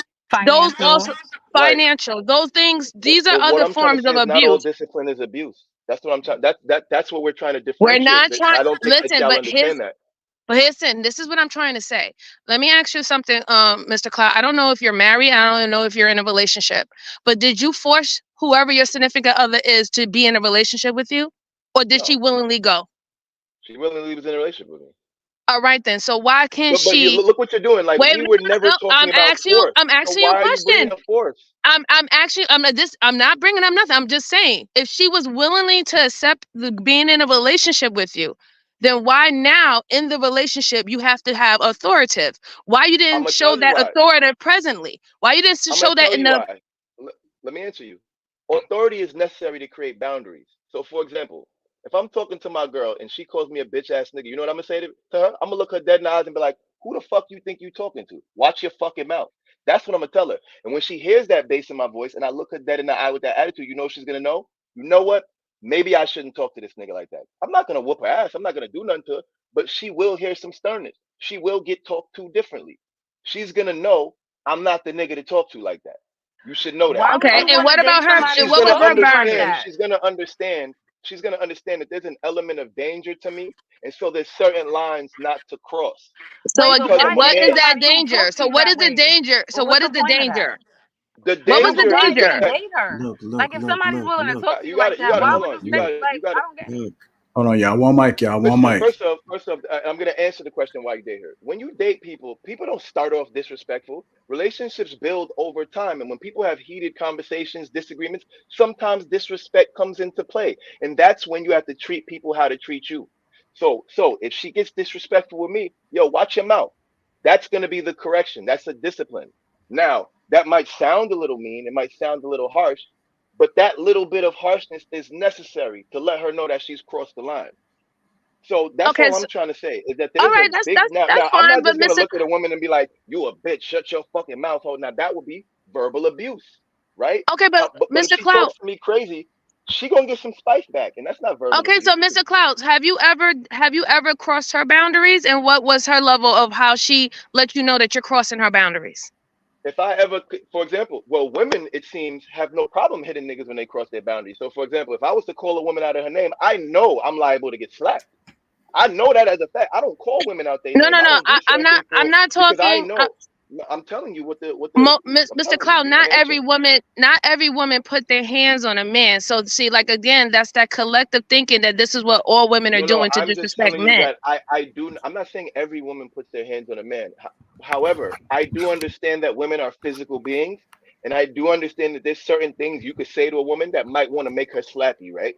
So me, out of respect for the woman's physicality and understanding, and that being an outcome that I don't want, there's just certain ways I wouldn't talk to a woman because I don't want to get slapped in my face. So I feel like as a man, if I can understand that, there's no reason a woman shouldn't be able to understand that without us jumping to abuse all of a sudden. If I call a girl a bitch, or but like if I say to a random woman, "Yo, come here, hoe," and she slaps me, I wouldn't say that she abused me. No, she gave me what I got coming. I had no right talking to her like that, and she gave me Mm, exactly what I got no, coming. that's abuse because then Not now you're okay. saying that it's okay for her to slap you. It's If okay I for walk up her to a to woman and touch I you disrespect her, over if I words. disrespect her, what I'm saying personally, this is just me. I believe that if I was to disrespect a woman unprovoked and she was to physically respond, I believe that that would be an appropriate reaction to my disrespect because I had no reason to disrespect her. That's just me. If I was Okay, to that's walk just up to you. Marcus right now, and if I was to walk up to Marcus, I would never walk up to Marcus and call him a bitch ass nigga. You want to know why?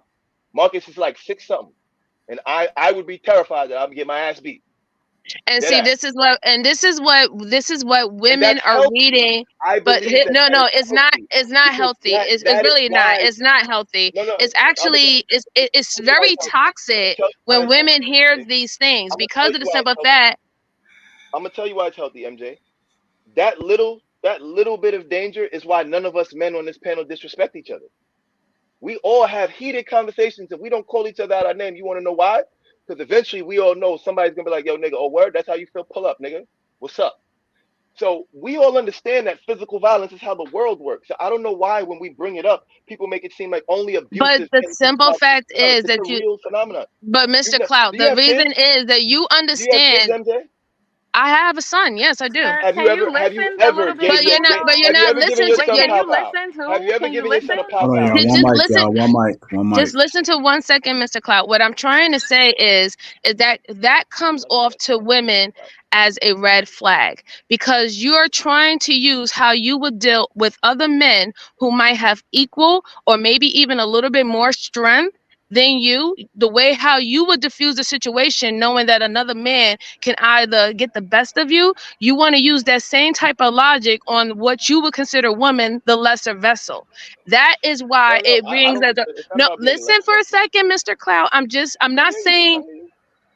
I'm just saying this is what reads off to women, whether or not this is not what you're trying to deliver to us. That's what reads off. You're trying to I use hear the you. same metrics that you will use to with a man with a woman, No, it's not the and same metric. No, Yeah, no, no, you no, no. brought I up want to correct police you on that. I'm not before. applying the same metrics to a man. I'm applying this metric to humanity. I'm not differentiating. I'm saying this is the way humans interact. People who don't hear usually end up feeling in humanity. That's when women talk to women disrespectfully. That's when women talk to men disrespectfully. That's when men talk to women disrespectfully. This is just an understood thing. So we're just talking about the way the world works. And I think, and to respond to your point, the way men view it is that the reason why women get so defensive to it is because women want to skirt accountability, and that's the way we see it. See, as men, so notice any of these men, I believe, would have no problem would be completely accepting of being hit by a woman if they disrespected them. You know why? Because men understand accountability, and we accept accountability. So if I disrespect a nigga, he beats my ass. Even if I don't want to get my ass beat, I do understand and respect accountability. And guess what? After I get my ass beat, I'll probably never talk to him that way again. Women, on the other hand, there MJ, I seems got to one be quick this thing question. amongst women where anything that sure. would produce accountability in a woman is considered abusive or toxic. Anything that would produce accountability, anything that requires a woman to be accountable on our end has been considered abuse. So essentially, what you're saying is the only option we have is to leave, but even leaving provides no accountability. Because what Come, leaving says is, okay, you won't be accountable. So therefore I have to separate myself from you. So come. essentially it goes back to Kenny's point, which is saying that Wait, but women prefer quote unquote betas, which are essentially men that will not hold them accountable. wait.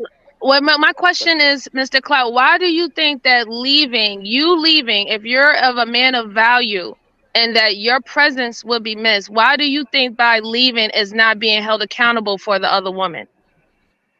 Because as a man of value, it's not because you're looking at it about value and it's about a man of responsibility. Value and responsibility come hand in hand. So if I have a responsibility to lead my family, leaving is not an option.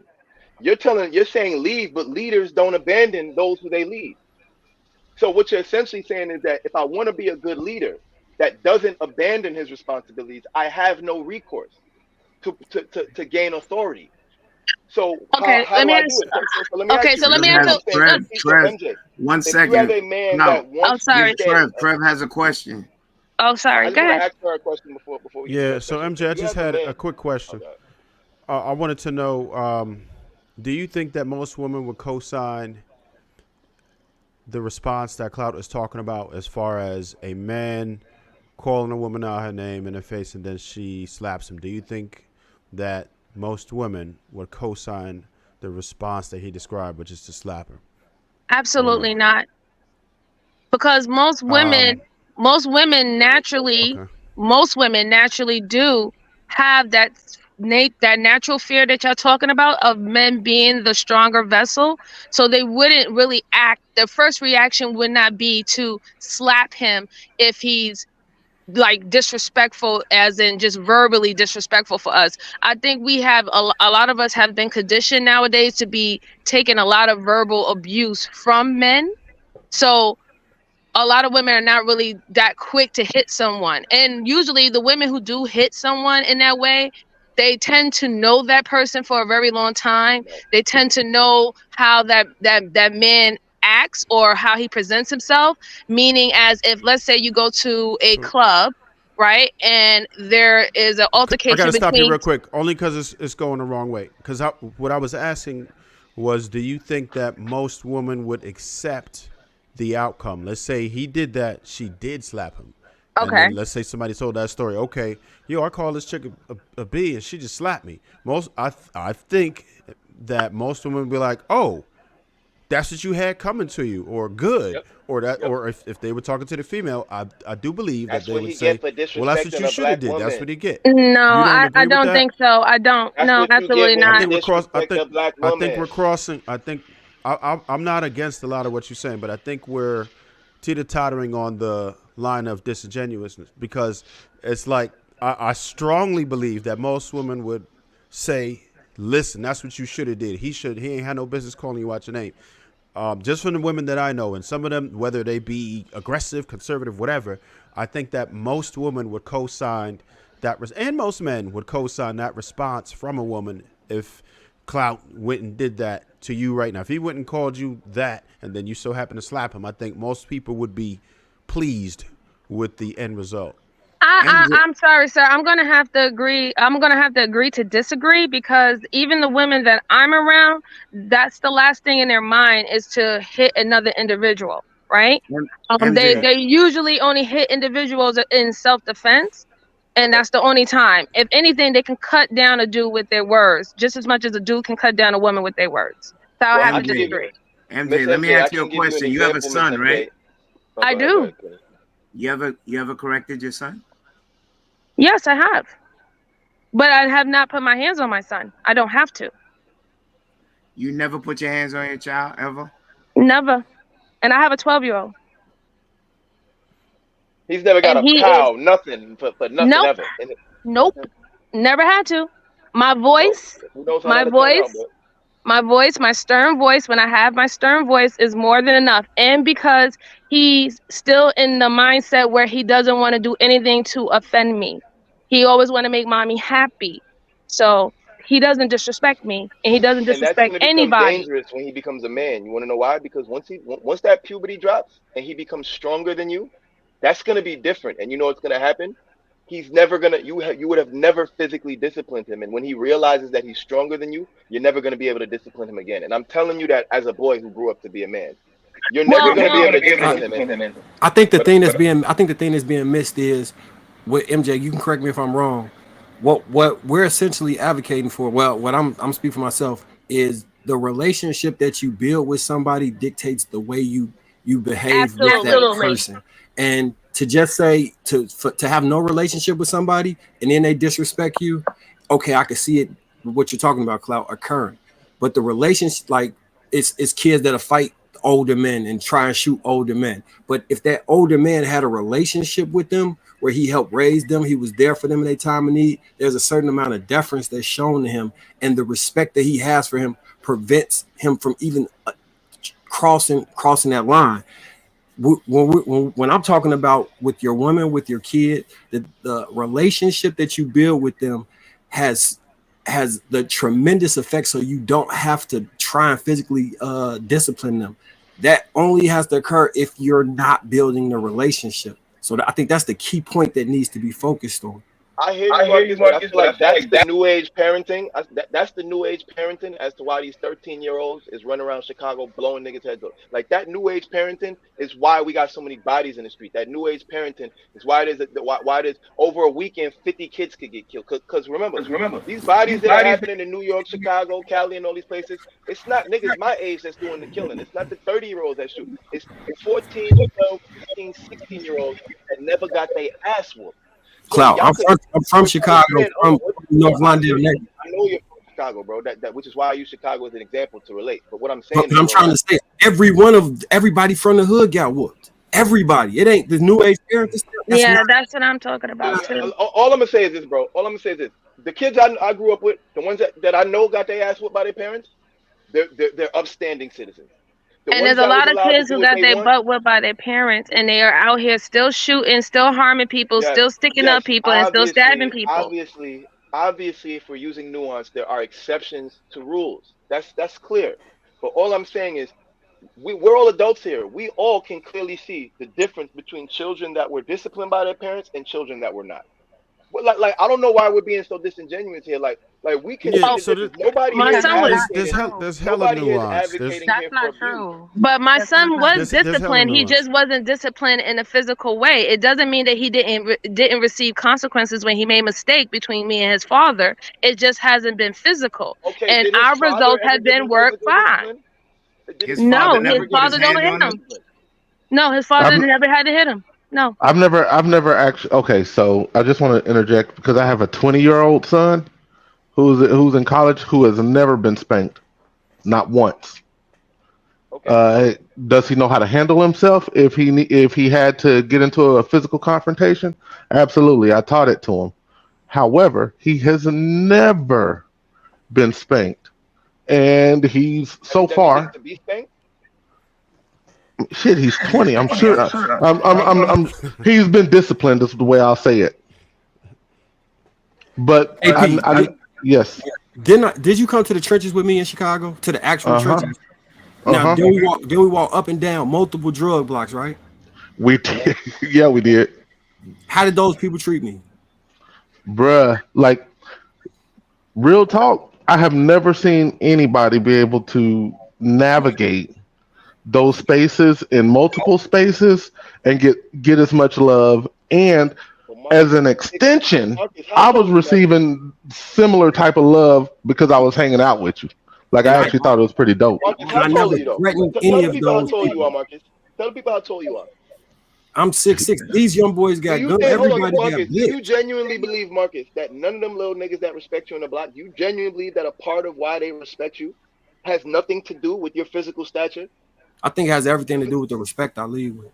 I I'm promise not you. saying it has, I'm not saying the respect you leave it isn't it, but you don't think that your physical stature has something to do with it? Do you think that if you I were think it's a deterrent from somebody that does not know me. I do believe all that, right, but I so if you were four, that if you were 5 foot right? If you were a 5 foot man, frail, skinny, and you didn't have no bass in your voice, do you believe these kids on the block will respect you the same way that they respect you? I'm not saying they wouldn't have love for you. I'm talking about the respect. You think they would respect you the same way if you were a man of your stature? I personally don't believe that. I think that that small bit of fear, like, yo, this tall ass nigga could do something to me, is a part of why they respect you. There's an so intimidation with that, and that little bit of intimidation is enough to keep niggas in line. And That's so all you I I'm cut saying. and you cut from a certain cloth, which you have not disavowed. Yeah, you was a G, and you a G. You already told us that you grew up as a G. So you moving like a G, and that's why they respect you. If you wasn't a G, they wouldn't respect you like a G. So They what you know what said you falls capable of. flat. They know what you're um, capable of, and that's why they respect you. They like, yo, this nigga could put pain in on us, and he's choosing not to. Let me respect this nigga, but they still respect Staying that you could put matters pain for in. sure. uh, I don't know why we got to that's be Just so fair. all of disingenuous. that That's is how the streets work. irrelevant. That's irrelevant when it comes to men and women dynamics, and that's what Marcus is trying to get you all to understand, and no one is See, hearing him. Marcus? When we're See, bringing up the Marcus? police, when we're bringing up the police as an example, when we're bringing up back in the day what men did as an example, you guys are talking around it, but the message is very clear. Like, you want to rule with an iron fist, right? And So that's No, what I'm you took saying from speak it. the soft but And you carry a excuse big still me, stick. the That's hold what on, I'm saying. Cloud. I'm saying relationship. Hold speak on, soft but Cloud. Excuse carry a me, big I'm stick. not. My I'm not bad, finished. Kenny. Excuse me. With the relationship between the police and My bad. citizens, and the relationship between um like strangers and violence is very different than somebody you're supposed to be living with, taking care of, responsible for. There's supposed to be an element of trust and safeness, and that's where the respect comes from. Not because she's scared to death that you might do, like, no. Listen, That's all not I'm the saying, way. And you Venus conflating is wait, Venus. I'm one saying last thing, one last thing. Because I understand your point about there needs to be a healthy level of fear. I don't even disagree with that. It's your the fear of what though is what my thing is. And for you, leaving is not good enough. But if you're a my person dear, who hold on, if you're a person who adds value to this woman's life, the fear of losing you is enough. That's it. You don't need to be like, she needs to be afraid, because like that's not necessary. And for it's like you're defining alpha with somebody who I hear you, but inherits the fear of violence. Like, losing Right, Hey, or right. Cloud, authority with Cloud, violence Cloud, when there, your words have there are fell on plenty. deaf ears. You Excuse took your me. time to parse it through, and she still spun the block and still Venus, all I'm said saying that is, Venus, we on some goon. let me And clarify this with is Venus for the why last time. Brutality up Venus, I I here. just want said to what I clarify said with you about for the men last like time, Venus. you, because your Venus, level of thinking is very low, sir. Hey, It's AP, extremely Venus, hold low. on, hold on, hold on. Yo, Kenny, let me AP, just what respond was to one Venus of real the quick, Kenny. mantras that I said? I said what I what? All right, Again, bro, Venus. my Like bad. I All you just I'm trying to communicate say, like my a Venus, bad, is bro. child and you don't hold hear on. Let me just anything. respond to Venus. And that's why you Venus, are a red all we're saying, flag. Venus. You're like, it's like talking to children. For real. Yo, Venus, hold on. Let me respond to you. I just want to say what we're advocating here is we're not Thank saying you, to rule with an Marcus. iron fist, because you said that multiple times, right? Ain't no We're not thank you, saying rule with an Marcus. iron fist. Marcus knows me very well. I speak for myself and I always speak for Chicago. myself. Wait a Have Venus, nothing minute. to do with Wait, Marcus. wait, wait, wait, Venus, hold wait, on, hold wait, on, hold wait. on, Hold on, hold on. Cloud. Yo, Kenny, let me just Hey, He y'all. knows let me finish. One Marcus. mic, Wait, y'all. One mic. Cloud, Can One peace I to mic. the can I room. finish? Everybody Can I relax. finish? Everybody Hold on. relax. Everybody Just to relax. address what Venus was saying, what we're saying, right, is we're not saying rule with an iron fist, because you've deferred to that multiple times. What we're essentially saying is speak softly, but carry a big stick, right? That big stick doesn't mean you're going to be bopping people over the head with the stick. The stick is just there to remind them that, hey, if you want to get buck, it could go there. So don't get buck with me. That's all we're saying. And what Kenny was saying is that women tend to I don't avoid want to men talk that about carry. Kenny anymore. All right, all right, all right, all I right. don't. Well, we're not talking about. I'm not talking about Kenny personally. I'm just saying the original point I goes don't back to the care. big stick thing, which is essentially saying like, yo, women today don't like men that I carry the don't big care. stick. They want a man that don't got no stick at all. They want a man that's empty handed. They don't they No, want I him to don't speak. think that's They want him true, to speak This Mr. is softly. Cloud. not They want him to speak true. softly and keep his hands in his No, pocket. No, Mr. Raise his Cloud, voice I not too don't much. think true. that's You're true. That's sassy. not true. That is not true, Well. Mr. All Cloud. right. I'm gonna Women give you. Hold on, respect hold on, hold on, hold men. on. Let me tell you guys why I think this is true Sir, before you tell you me it's talk not true, more than right? you listen. You have to listen sometimes, sir. Hey, MJ, My dear, MJ, I was talking when you interrupted you me. know Marcus too? But you keep just I going don't. on and on and on. Like Oh, you're okay. not trying to like receive anything. You're just trying to. I hear you, I, right? But I you're was not. receiving you the whole time, but now I'm responding to all the shit I received. I was I listening just the whole no time when you was one. talking to Kenny and all that. So I'm I'm just, I'm, observing, right? And every time anyone speaks, you respond quicker than you think. Like you just talk, right? So I'm trying to get you to just because I understand. think I faster than you heard. could respond, don't mean I'm responding quicker than I think. I just think fast, shorty. Don't be disrespectful. Got it. Okay, so you're kind of saying the same thing in different ways. Is what I'm gathering. Like I hear you. You just keep rewording it and rephrasing it, but it's the same point. But women Well, do I feel as though respect. I have to reword it because you keep meaning I keep correcting what you're saying, but you keep deferring back to your original. So that makes me believe that you don't understand my point. If I'm saying speak softly but carry a big stick, but you keep saying rule with an iron fist, then that means you haven't understood my point. I didn't say that again. Once you said, I didn't say it again. This is You my said point. I You're was not a even red flag. listening. You said I was a red flag I still. I don't want to speak with you anymore because I see that's not Okay, gonna go nowhere. so watch this, JR. This is King Talk. Why are you up here? You asked me to come up, did you not? I didn't ask you to come up. I was in the chat. You did. I didn't You said ask you to Venus. come up. You said Venus, come up here and explain No, this. no, You no, absolutely no. did. I never told you to come No, up. you. Hey, That's where'd you literally hear what that? you said, sir. It's literally what I you never. said. Nah. I You addressed what you were you saying. stopped I the Listen, never guys, whole told you we're to trying come to panel. up. understand each other here. There's no You like stopped it's the not this whole is not supposed panel to be a fight to here. We're read trying to my understand each comment other and here. then say Venus could come up here, and you literally did. What? I'm not Nah. here to argue with anybody. I'm here to understand. You want to speak softly and you want to carry a big stick. But what I'm trying to explain to you on the woman's perspective, what we're hearing is that the stick is out more and the softness or the speak softly is being done and being delivered to other men and not women. This is what women are Okay. having a problem with. And that's noted. Let me From guess. our Lisa G perspective, know what you it too, looks like, Marcus. from our perspective, what it Yo. looks like is as soon as you see the stick in the hand, you Oh, assume that you're gonna get okay. beat. So you're like, oh, I ain't talking to you as long as you got a stick in your hand. And I feel like that's where this side of the conversation is coming from. It's like when men Okay, try to I can wield understand that that. stick and say like we need to have to, hey, You I'm the know my authority figure here. mistake. You see the stick, y'all be like, well, you need to put that stick down because I'm afraid. And it's You like, know my well, mistake. that's abusive. You're the type of man I need to stay away from. And it's like, well, I'm just carrying the stick. I'm not gonna hit you. Well, You know what I see, mean? Like that's the I'm thing. just You standing said on business. Like you're saying that, but what happens is that what women are experiencing with other men, and I like you said, you have a woman, so you don't experience men as I will experience men. There are men who are running around and the first thing they want to do is carry the big stick when dealing with women. But then when we see men deal with other men, that's when they want to speak softly. And that to Oh no, we women, saying speak that soft first on this registers side. okay, that's fine, but that registers to women very, very different. It's difficult to register to women because it seems like, why is the brute force is the initial thing that you want to do with women to to push your authority, We but don't then when we condone can that. see, We don't condone but that. okay, that's fine. I'm glad that you don't condone We that. i'm, don't I'm, condone I'm that. Just happy so you about know, that. nobody's condoning batting up women, brutalizing them, brute forcing them, forcing. For the We don't 15th, condone none of wait, that. for the None of that is 15th okay on time. this side. For the 15th time.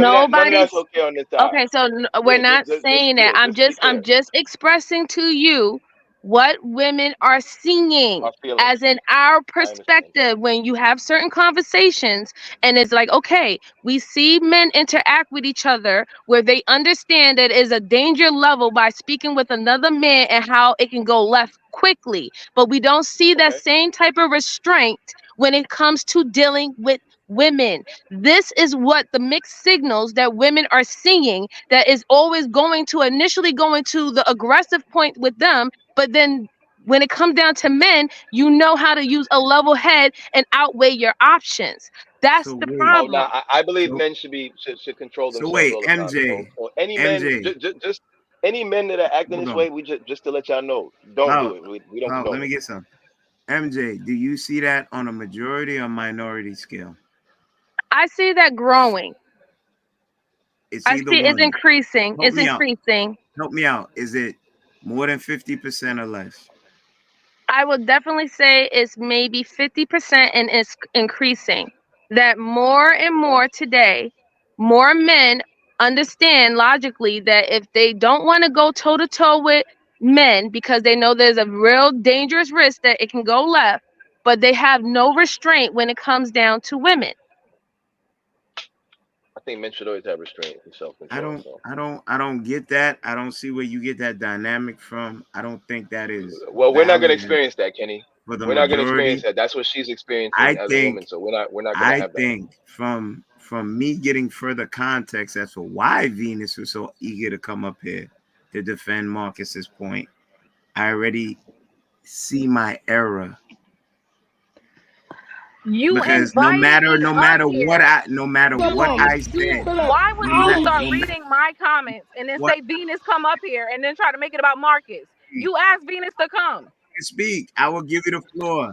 You humble your lip and No, show you're some a decorum. child. Like, why do you keep Could you acknowledge that you humble your asked me to lip and show come? some decorum? No, no, Even the no. man, even the Acknowledge that man you that asked me to knows you, come. even the man that knows you is unwilling Acknowledge that you asked me to unwilling to tell come. you to pipe This down doesn't have and anything to do with respect the Marcus. forum. It has You're nothing to a do with guest. Marcus. Wait, You you're a haven't had guest any on decorum since Pluto. I came. Excuse me, You ma'am. haven't You're had any decorum since I okay. came. So when did I disrespect you? First of all, I just asked you why humbly do to you give me keep the going floor back to and I would Marcus give it back and to you. eager to come up and lying about not Okay, inviting me? so Why let are me you try lying? again, Miss Venus. Allow me to get my point out and I will give you the floor. No, I don't like liars. I don't want to hear your point. Thank you, Marcus. Yeah, So the I blame don't know. Marcus. Did Well, did I just someone want to just know, say but that Venus, but Thank you, Venus, men are quick more? Marcus. question. I don't know. Hold on, hold Regardless on, of how you feel hold on, about Carl. One Kenny, sec, one sec, one sec. I just want to know if what I was I saying just was want to. clear to the ladies because I just want to know Hey, if they understood what. Cloud. One second. Give Go Trev ahead, the Marcus. floor. I mean, Trev, go ahead.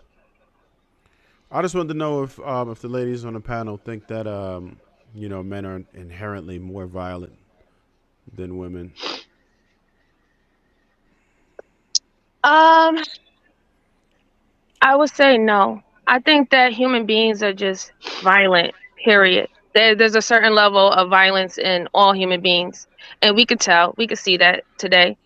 There's a lot of things that Okay. women are doing that would be considered what men would do, or masculine, masculine traits. So I just think human beings are just violent. No The disrespect. answer Ain't is that what yes. Okay. Cloud Men are way said? more violent. The answer is yes. They are. No You said wait. Who disrespect, said that? Who said that? MJ. Wait. Who said that? Who said men are way more Venus. violent? Yeah, men are more Okay. violent. All right. This is we know that. What would make you say that men are more violent than There's women? tons of research on it. Prison rates, Which research? It's true. That's not what it Could you, says. That's yeah, not what it point suggests. point Though. to something The that we research could doesn't reference. suggest that, though.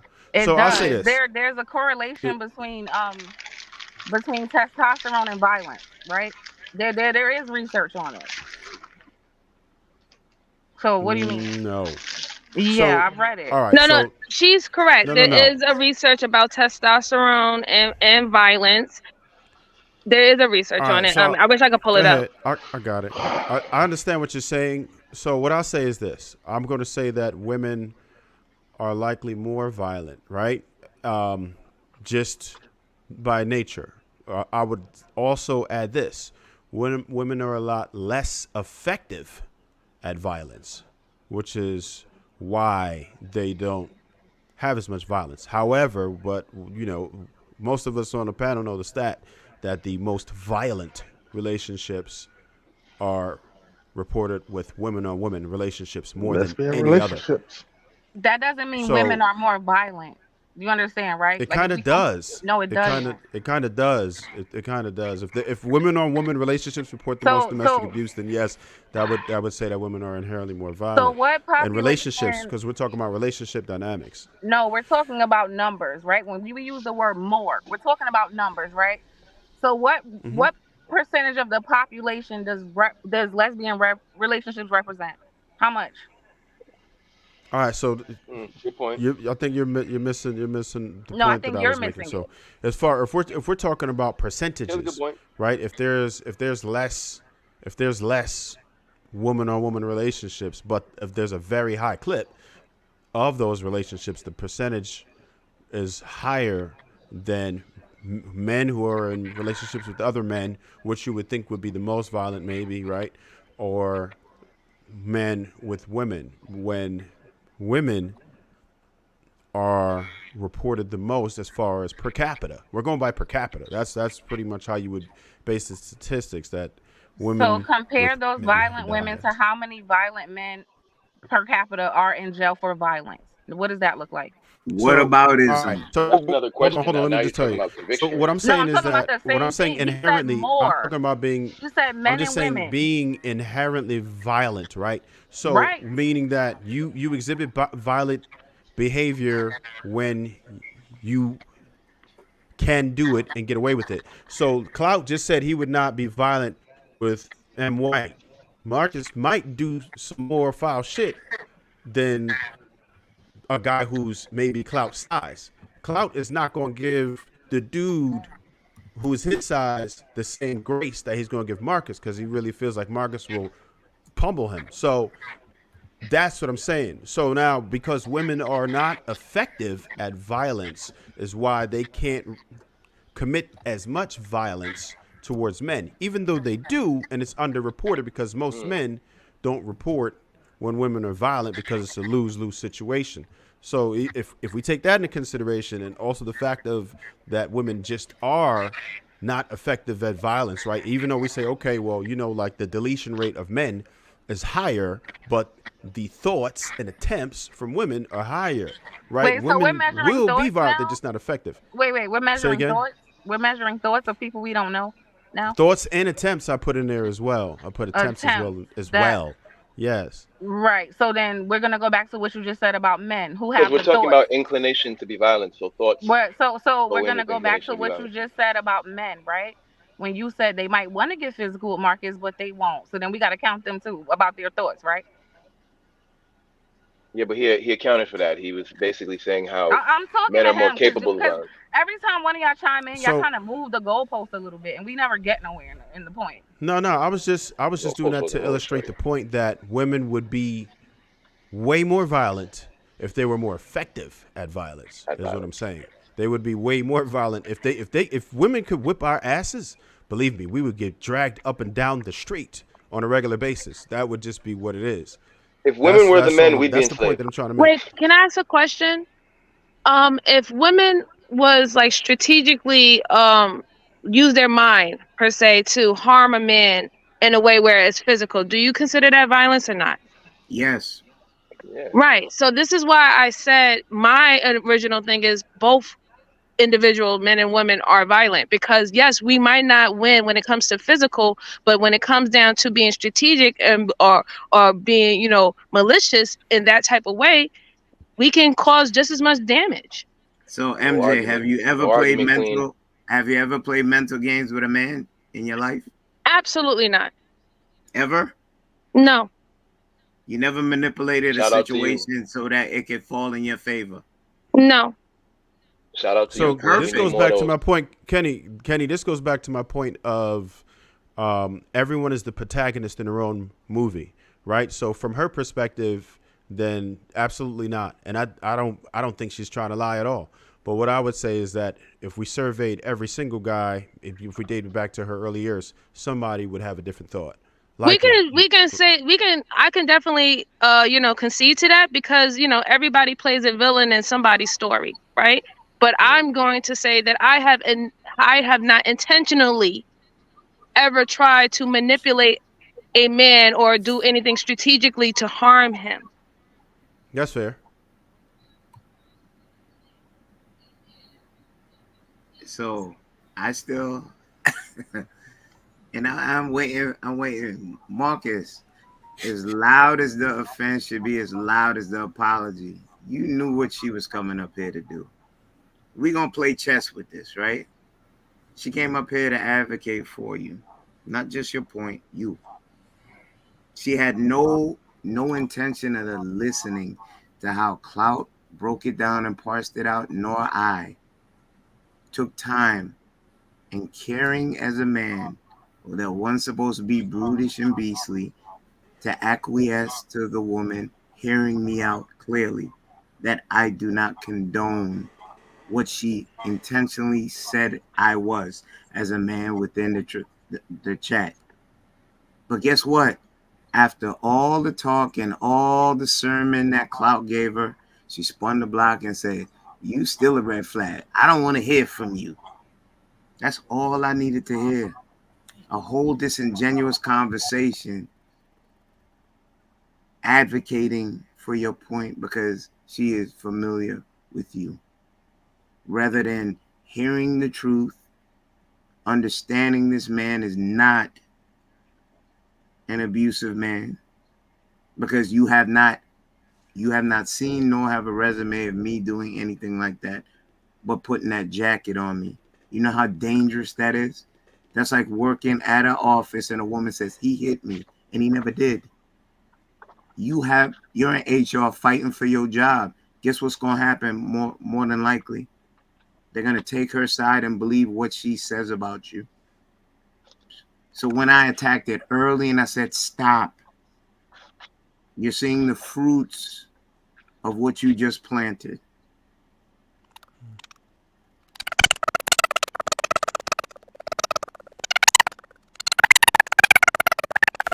Okay, yo, y'all.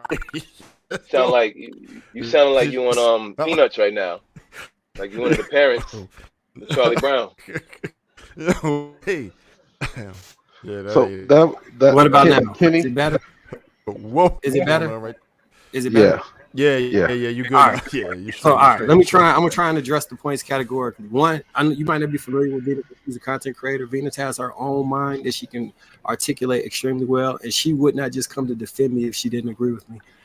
We had a panel where we were talking about the kids getting the braids, and she was completely on the opposite side of me on that argument.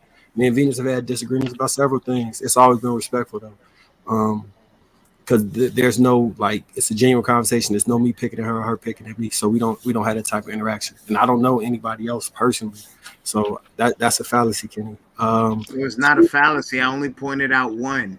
And then when she got to the point of disrespect with on the panel, I was looking at you, being that you knew her, to see if you would give her corrective action. You were unwilling to do that, being that that's someone you knew. And I could have easily went and got disrespectful when she was trying to talk down on me and besmirch my image, because I could care less what they think about me. I just wanted to see if you would show me how your corrective skills would work with an unruly woman talking to your panel member a certain type of way. And guess what you did? You hit the stop cam and you disappeared. So if you think that I'm going to be online correcting women on behalf of them speaking to other men, you're sadly mistaken, sir. That's never going to happen. Just like I'm not going to correct you when you're speaking to another man. If you two people engage in a conversation online, then they're going to engage in that conversation. She's well equipped to defend herself online. Defend Now, if herself you put a for what? From what? conversation. And two, let me get all the points out. And two, I never put a jacket on you that you're abusive. I think my exact words were, I'm not speaking to your personal any personal jab that's been said to you, specifically to the thought process that she was aggravated by that thought process, the same way that she heard it. Several other women would hear it the same way. I understand that thought process, and I'm saying that because when you speak in this way, it seems as though it's a dog whistle or avocation for a time you were allowed to be abusive. And because of that, that's not something that is going to be a healthy conversation, and we should not do that and remove that from our dialect permanently, because it appears, especially to women, that we're advocating for a time when we could use physical punishment in order to get our houses in order. So That's the you just context. said all of that. That means you listen to my. You did. So that meant my clarification went in one ear, out the other. Further clarification from Clout, where you could be the person who can also align. He did clarify. So let me not keep ranting on this thing and empowering that thought on people that are daft to listening intentionally. You don't see what you're still doing. So now, so Kenny, I'm gonna just say this real quick. Just to his point, ain't no real piggyback or nothing. But the only reason I know you remember me initially asking you to clarify, and you did. But the reason why I asked you to clarify is because I know how the general public would have heard it, and I'm like, oh shit, this ain't. You know what I mean? I wanted to really come out all crazy, so I was like, hold up, let me just ask him just so he could be clear, because just so people won't get the wrong message from what you were trying to say, because a lot of times people take ideas and they run with it. So I was like, yo, so are you saying that right now, do you think that was a more effective way of going? That's why I came with that, just because I know how some people hear it. Me, I could listen to it. I don't think that you would ever do that, and I don't think I you ever did spent that in 30 life, minutes right? clarifying. And I would never. Cloud spent Yeah, at you least did. You did. Cloud spent So people got to get the message by now. They got to Look, get exorbitant the amount message I of by think in now. the time. end she got it, Kenny. I just don't think she liked you personally. I think she just wasn't feeling you. I mean, and so that's why she kept. I don't think. I think she got the point though in the end. I mean, I think she understood. You I think she certainly just. made it clear. You took your time and No, Yeah, I you think made she it got the clear. point. She just wasn't trying to give because you the Cloud, her satisfaction of. last statement was, "You still a red flag." Yeah, but that's what I'm trying to explain to you. Like she understood the points, bro. She's just not feeling you. Like I mean, Yeah, like she don't that is like you, she just bro. like. She might not like your persona.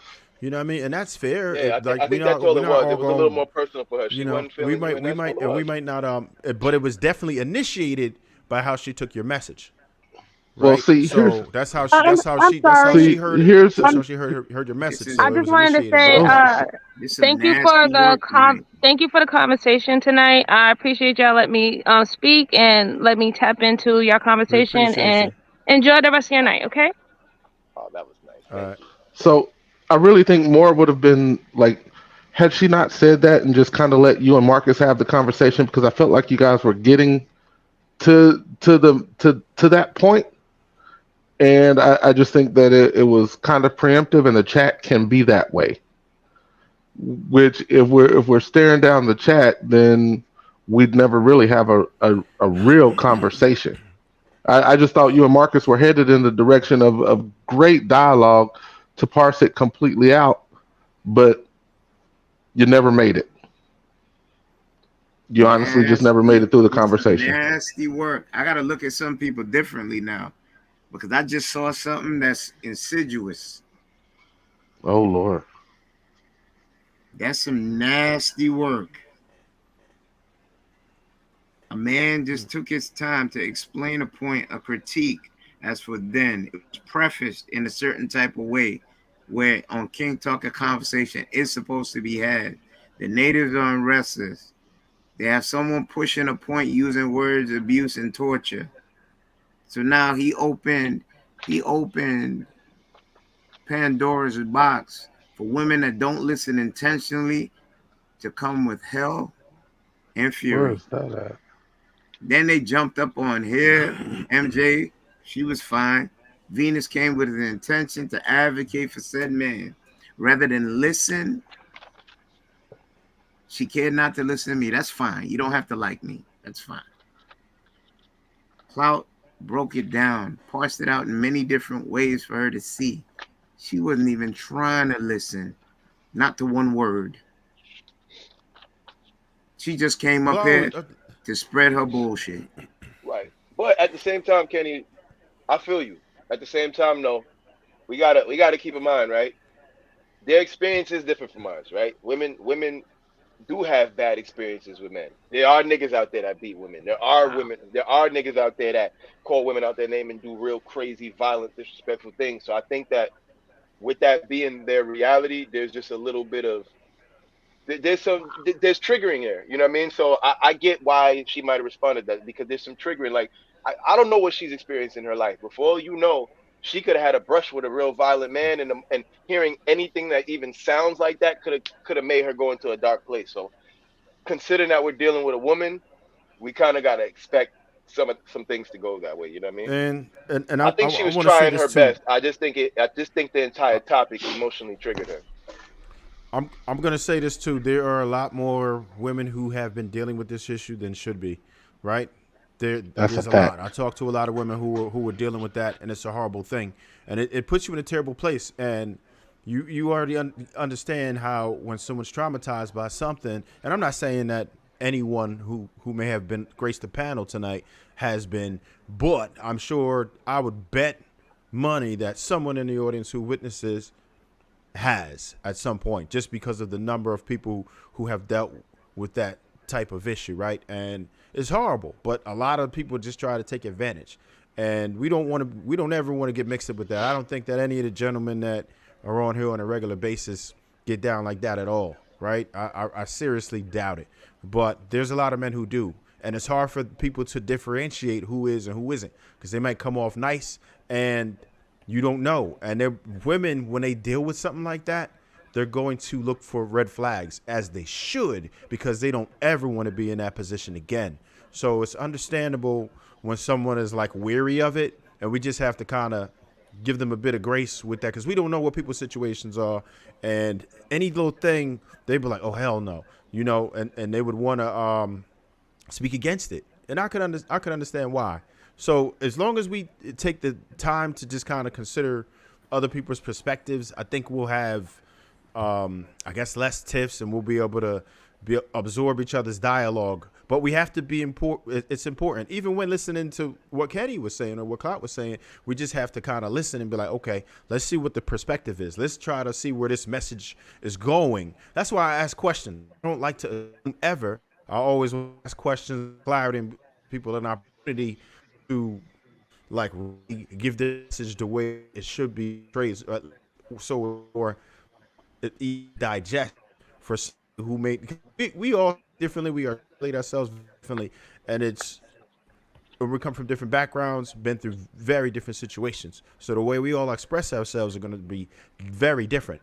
So the more effort that we put into understanding the opposite person's perspective, the more of an understanding we'll be willing to have, and as a result, will have, right? And I feel like we'll be able to come to a lot more solutions because we try to be solutions based here, and we'll get to that point a lot quicker if we're able to get that person's perspective. Just try to take a second sometimes, because I know we want to respond, and sometimes we get defensive, and especially when you think somebody's trying to come at you. But it's like, okay, why are they doing this? Why might they be saying that? Maybe we could come to some type of an understanding, and then we'll have a lot better results. That's all we could try to do, right? It's a work in progress, and we're all learning each other. And as new people come on, they got to learn us, we got to learn them. But the more we try to understand their perspective, the better off we'll be.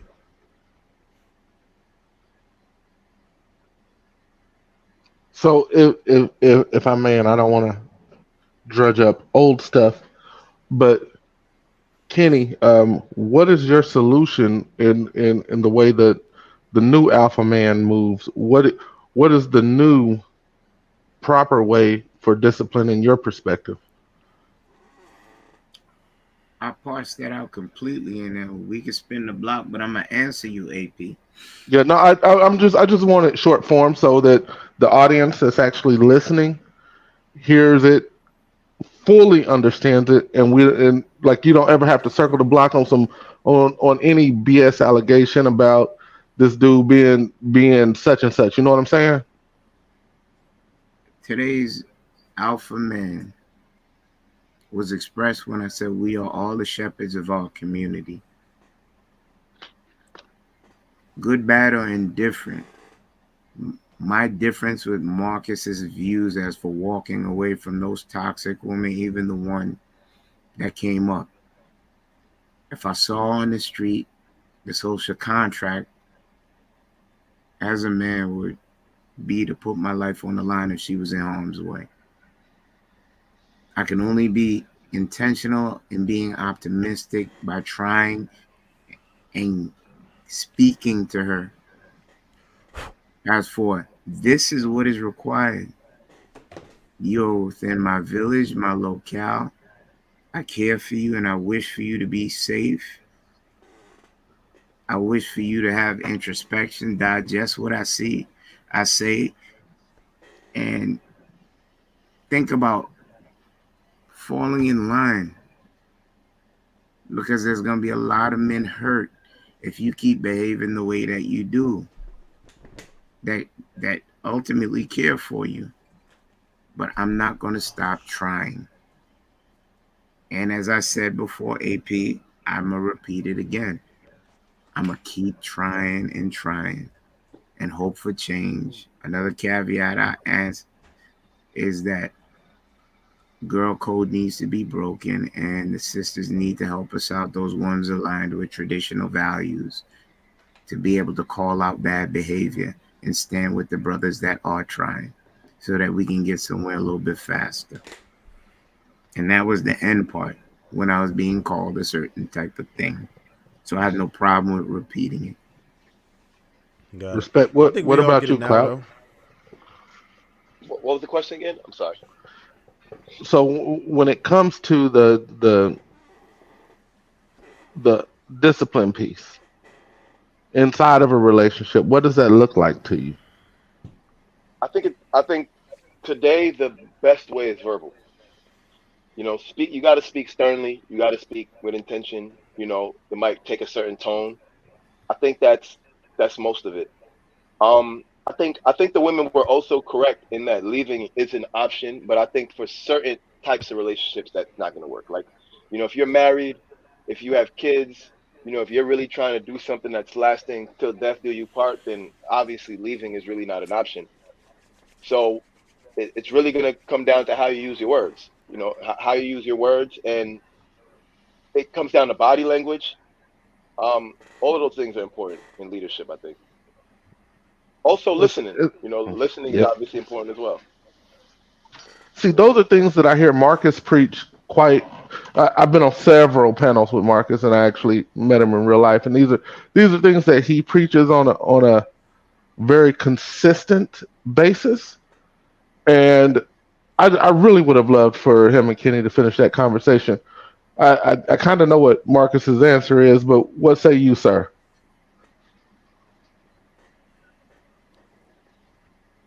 Can you react to specific question? Absolutely.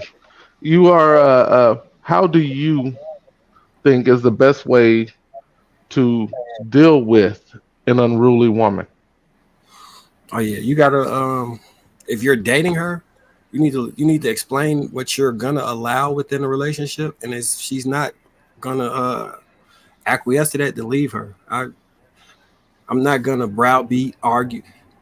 When you start off a process of trying to argue somebody into doing what you want them to do, you're already from a losing position, because if you had enough leverage, then you wouldn't have to argue someone down to get them to do what you want. And the process of arguing somebody down creates contention in a combative relationship. So you'll constantly be in the throes of having to consistently argue with someone. I think the better way is if you can establish a relationship of trust where even if she doesn't understand what you're talking about, she respects you enough to hear you out and then attempt to do what you're saying to do, but due to her belief in you versus what you're saying, then you can move forward. But if you're going to be in a relationship consistently bickering and going back and forth with the woman, what it does is it lowers in her mind your authority as a man because you engage in constant arguments. Similar to if you're arguing with your children, if you're sitting there yelling and screaming and cursing them out and they're cursing you back out, you created on your own an imbalance in power versus you calmly or sternly telling them, hey, you cannot go to XYZ. This is an unsafe place. I don't want you at this party, XYZ. And then they say, well, I'm going anyway. And then you and them get the fighting and arguing back and forth. You've diminished your ability as a parent to effectively parent because you brought yourself to the level of them where you and them engaging in the same way creates a relationship of equal power, so to say. So it removes the leverage you have as a parent. And of course, Trev, what say you, sir? All right, so I'll say this. I actually want to pose a question too, because this is rather easy in these circumstances. So, if my whole thing is vet well, you have to vet well, and you just have to see how people respond to certain things. Just like women are constantly looking for red flags, I think we do way too much courting and not enough vetting when we don't look for red flags. A lot of mistakes that we made, a lot of men thinking that they are going to buy the woman happiness or they are going to submit to her will and give her happiness, and they make those mistakes. Those are grave mistakes, because once a woman loses respect for you, it's nearly impossible to get it back. So the main thing that you want to establish is she has to respect you. And there's different ways for a woman to respect you. So you have to understand what a woman respects to begin with to see if you were that type of man for that woman in the first place. So these are things that you have to look for very early in a relationship. And you have to be ready to walk away. Right? You heard your boy Trump say you're a horrible negotiator if you're not willing to walk away. The person who has the power in a relationship is the one who's willing to walk away. And that doesn't mean that you're holding it over their head, but they have to understand that you know what your value is. And if they do not treat you like you feel like you should be, then you will leave. Your tolerance level for bullshit has to be low. Your patience should be great, but not for bullshit at all. Right? Now, I have a ridiculous question. I know we're going to end up wrapping pretty soon, but I got a ridiculous question if we could do it real quick. Marcus, I want to start with you because I know you got all the answers. I want to see how you would answer this one. What would you suggest for a person who is 3 kids in, mortgage, and married, right? And his woman no longer respects him, right? She didn't start that way. Maybe she had children and had a ridiculous hormone change or just the life shit that happens. Maybe he lost his job. He got nothing. It's not as sweet, right? What if it's just maybe he got a new job and she found different men that she admires more? What do you say to a man like that? What do you tell him to do who has everything to lose and know that his life is destroyed the moment he tries to leave? He will lose access to his children. He will lose access to his money, his house, half his 401k and pension. What do you say to a man who has everything to lose and has a horrible now wife?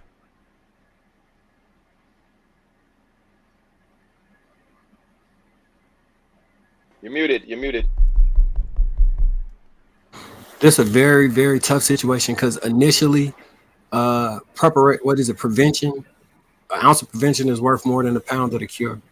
So when your points about vetting would have been the most ideal way to not let the relationship extend that far, which is why early on you shouldn't be tolerant of certain things so you can know that that person has a workable personality. Now, if they did and they lost respect for you, you need to determine where that line of respect was lost at, and you've got to start from there, rebuilding that trust brick by brick by brick. And if you're unable to do it, then the person who she does respect, you need to elicit and bring in. Unfortunately, this is the worst case scenario because your woman ultimately should have respect for you. But if she's lost all respect for you, you've got to find a way to get somebody that she does respect that can open a line of communication so you both can be heard to get to the end result.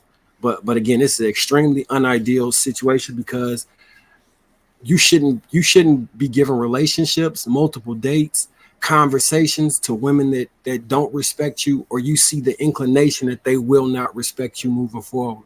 So it's kind of hard for me to see that scenario playing out if you follow step A. But if you're already in a situation, it's going to require 100 times more work than it would have to just vet it initially.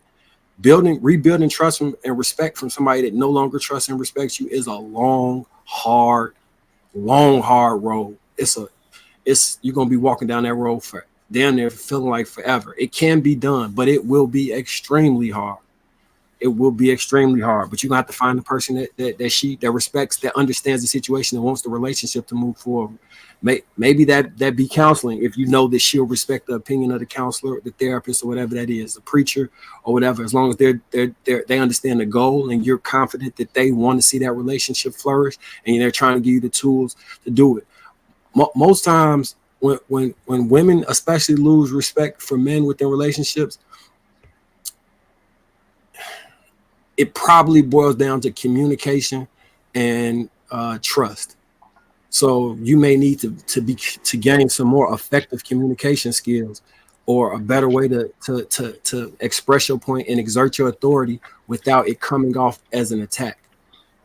So that's the answer I got. But that's a bad situation. That's a really bad situation to be in.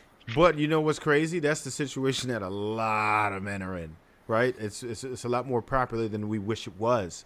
They're like knee deep and they have no answers, right? And I appreciate your response. However, to a man who's in that situation or maybe watching right now, he's still like, what does that mean? You know what I mean? Like, there's some men who Find a have therapist. tried several counselors, right? There are some men who have tried those and it didn't work. And So that's the crazy part, right? Because people, that's like sometimes your first line of defense. And a lot of people have tried it. They went to the religious counselors, they went to therapists, they went to different things, and to no avail. Sometimes that's just what it is. So Trev, this it's hard to answer a broad question without seeing a woman specifically, but the right person, the right you can pinpoint where the issue lies. Some issues may be unfixable, but I think the large vast majority of issues you can find where that issue, and you've got to work from that point. Wherever y'all went left at is where you need to go to and rework that. So say you got caught cheating or whatever, and that's the point where she lost respect for you.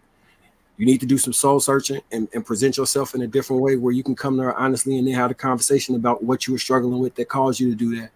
What why you hit it and why you moved in this manner, and show steps that you're trying to improve from that point, so she can see that you're showing some form of change for the betterment, as opposed to I just won't do that again.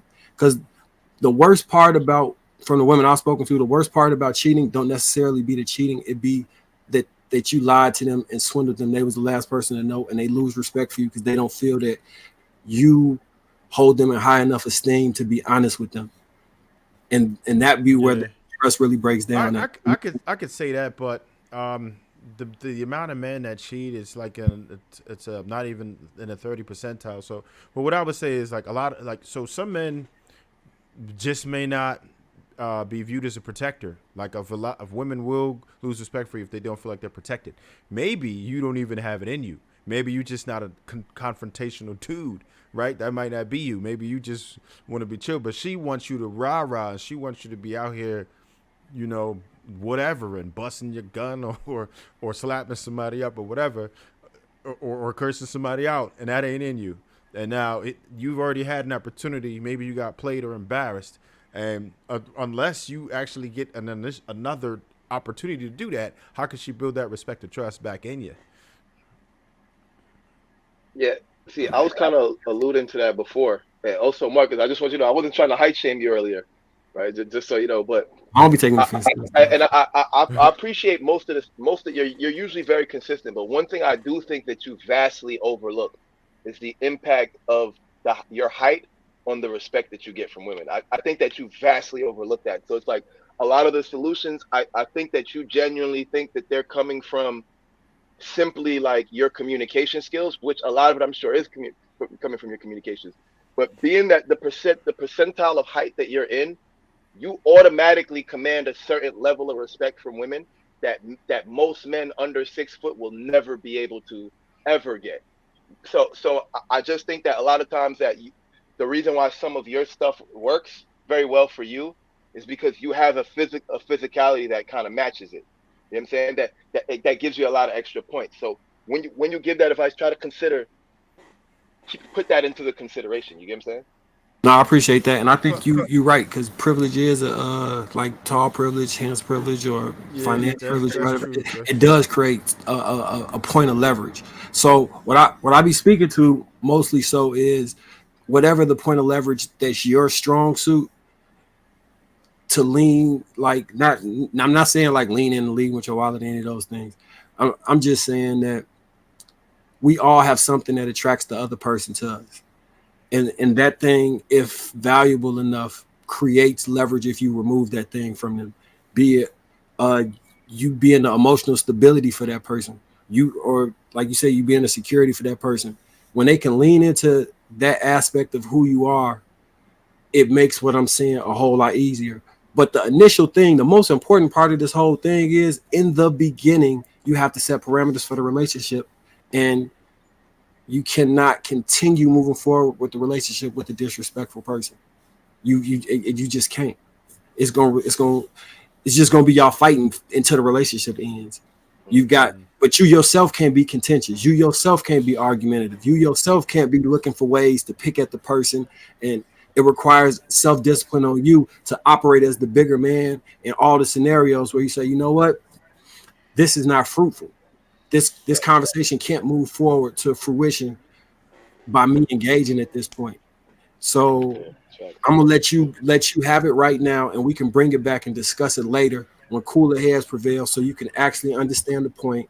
I can get through the information, and I'm not arguing with you. Because once those walls go up, they up, and you gotta Yeah. wait for them to come down to actually speak to somebody. Yeah, that's honestly the True. toughest part of these conversations when women come into the conversation, because it's like sometimes it's hard to get their emotion back down and just bring it back to, all right, like, look, I know what we said might have came out a little wrong, but like, just hear us out, because we're not trying to shut you down and ignore you. Like, this is all for us to grow, you know. And I think we gotta keep that in a reminder every time we have these conversations. Like, yo, even though we disagree on things, the whole point here is to be in good faith and for us to understand one another. So sometimes we can easily get lost in emotion and start picking at each other, but it's like we just need a gentle reminder, like, hey, you know, this is to bring the community closer together.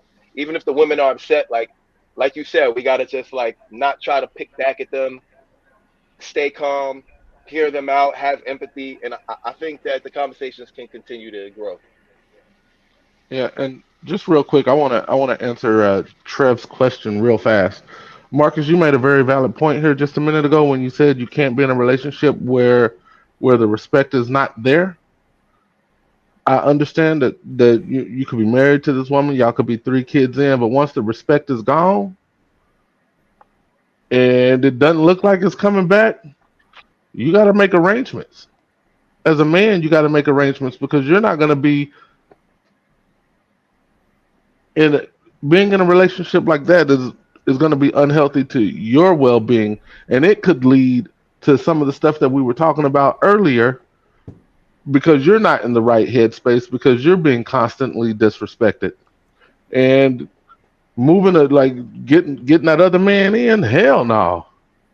Oh, absolutely not. But No, that's hopefully real. y'all are at a place to where you can split amicably to where you can still see your kids, and I'm not talking about on an every other weekend kind of basis, where you can still be an active participant in their lives. And hopefully you've built and cultivated a relationship that allowed with her that allow where you don't have to fight to get the time with your kids.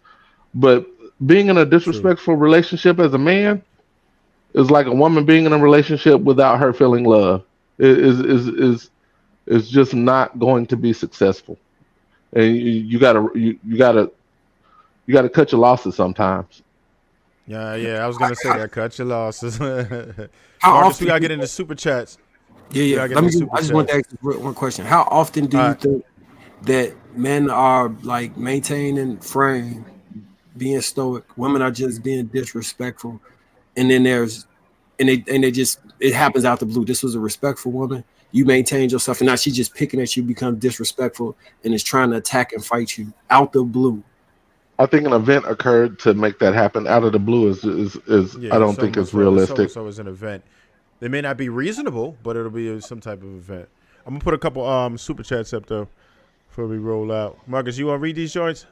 Yeah, I think your eyes better than mine, or at least you got your glasses. The voice of Can you Venus read was this one? $9.99. When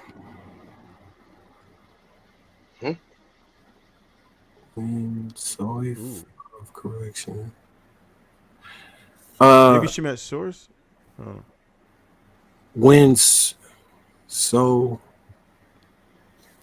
read it as it is, man. when Khalifa of correction, why do we want to skip the adults and focus on children only? The children will just observe the adults, so we have to focus on them as well. For Hank. Appreciate the super chat. The voice of Venus. Yeah. All right, we get next one. BZ, formerly Baby's Addy, with the 5. Word of the day: abuse brought to you by the Sisterhood Girl Code Productions. Good night, my beautiful black people. Again, Kenny did not advocate for abusing anyone. Yo, stupid, man. All good, yeah. Stupid, bro. Yes, man. Man. Y'all be Shout having out too to the much ladies fun though, on here, man. I mean, BZ, formerly Baby's Addy, with the $5. In any negotiation, walking away is only a solution when you have leverage. Either get the upper hand, or get ready to hold an L. Sad in relationships. Damn, that sounds too legit, man. For real. Facts. He was on one. that is right. But your presence is leverage. Nah, for real. So we appreciate everybody for jumping in tonight. A few of us made it to the end. Definitely support all the people who came up here today. Most of our ads are placed nice and clearly. Go ahead and give us a look. Hit us up. Check out our channels. We are all working very hard to provide good content for y'all. Definitely like and share this video to somebody who you know will find value in it as well. And we check hope out my new to single, see. by the way. There you go. You can shout it, man. What is it? Yeah. My new single, Doing Too Much, cloudjones.com. There you go. Anybody else got anything they want to shout before they out of here? No singles for me. No singles. Dude, I got something to say. All right. Go ahead, Marcus. Men, get to know yourself and find out why you are uniquely special, and value that, and expect other people to value that from you. What's up? Know yourself. Know your worth, nigga. My actions been louder than my words, nigga. True that. You know the vibes. Gentlemen, y'all have a wonderful night. Appreciate y'all.